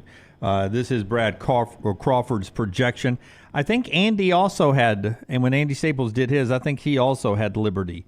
No, I guess you just said he left him out. He said they're going to be out of the playoffs because I think he's looking at the same thing I am. Just that strength of schedule, it's going to be hard to make an argument to put them in. Yeah, would there, depending on, as Steven says in the mybookie.ag chat room, depending on how bad USF's losses are to Alabama and the other team, who was it? Miami. So how bad those losses are. I've seen the Liberty thing. We saw it last year. They go undefeated. They play Oregon, and what happened? They got destroyed. Nothing kicked out of them. Yeah. I would just say you're not supposed to look at it this way, but it would be hard as a committee member for me not to look at it this way, is to give an edge to South Florida and say at least they played Alabama and Miami. Yeah. Liberty, maybe they couldn't get those games. I don't know. But Liberty, you didn't play anybody. I mean, like you set a schedule to go undefeated. You didn't set a schedule to get tested and maybe pull an upset. And let me back it up a little bit. I mean, that game is in Tampa against Miami. That's not a. I mean, I've seen Miami lose worse games under Cristobal. Yeah, yes, you have. And that's the real. I mean, after Western Kentucky, that USF is a test before Bama goes to Wisconsin to see what they have. Memphis is interesting at 11-5 because they had fallen off a little bit after Norvell left, and they're back. Memphis is being a threat in the American. Ryan Silverfield, you got faith in him? I don't know, man. Memphis, that's a hard sell on me. Of course, all these are. I mean, when it's just hard. Yeah, normally we have a team that just pops out of nowhere. I mean, Boise used to be the team you would look at, in this situation. Look at Boise's schedule. Is there a name brand they can knock off? Yeah, they've got Washington or Oregon. One of those two. Boise this year plays at Oregon. At Oregon. I mean, that's all they got to do is win that game. Wow, 9 p.m. Peacock game for that one. You were wondering about West Coast football? And late night games, the old Pac-12 after 9 p.m. Central? 9 p.m. Central time on Peacock. I got to figure out if I've got Peacock. I've got it, and I was just about to cancel it at $5.99 a month. I got out of Brown Sugar, by the way. Did you? Congrats. Yeah. If you want to see the worst collection of archived movies in the history of film, at Brown Sugar? Go to Brown Sugar and check out what they've got. Well, I missed it when you got on Brown Sugar. What was? Oh, yeah, Jim was out. I was watching, somebody recommended old 1989 film with Denzel Washington called The Mighty Quinn. And I didn't know when I got it that I apparently tried a trial with Brown Sugar. Yeah, I just looked at it on Sunday, had a little time Sunday night, and I was going to run through my devices and knocked my Sirius XM. I'd missed the fact that I flipped over by 2 months for my entry rate, and I was paying $22 and some change, or $29 and some change a month for radio. Had to kick that back down. I told them I was leaving, pulled the old DirecTV, I was leaving. They gave me $8.99. And then I looked at all of my streamings that I was doing. Well, they've all gone up. $17 here, $14 it ain't cheap to stream. That's what they do. But Peacock was sitting there at $5. That was the only one. I said, look at us. We're going to save money. You're going to say, no, we need to keep Max. We need to keep this. We need to keep Netflix. We need to keep this. You say the only one we get rid of is Peacock. It's the cheapest one, $5.95. You're going to miss that Boise. I'll just hold on and watch a Notre Dame game for $5.95 a month. All right, that's the show today. Don't forget all the great podcasts that are out there and a live show with The Meltdown coming up today at 2 o'clock Central Time. Until next time, God bless you and God bless America.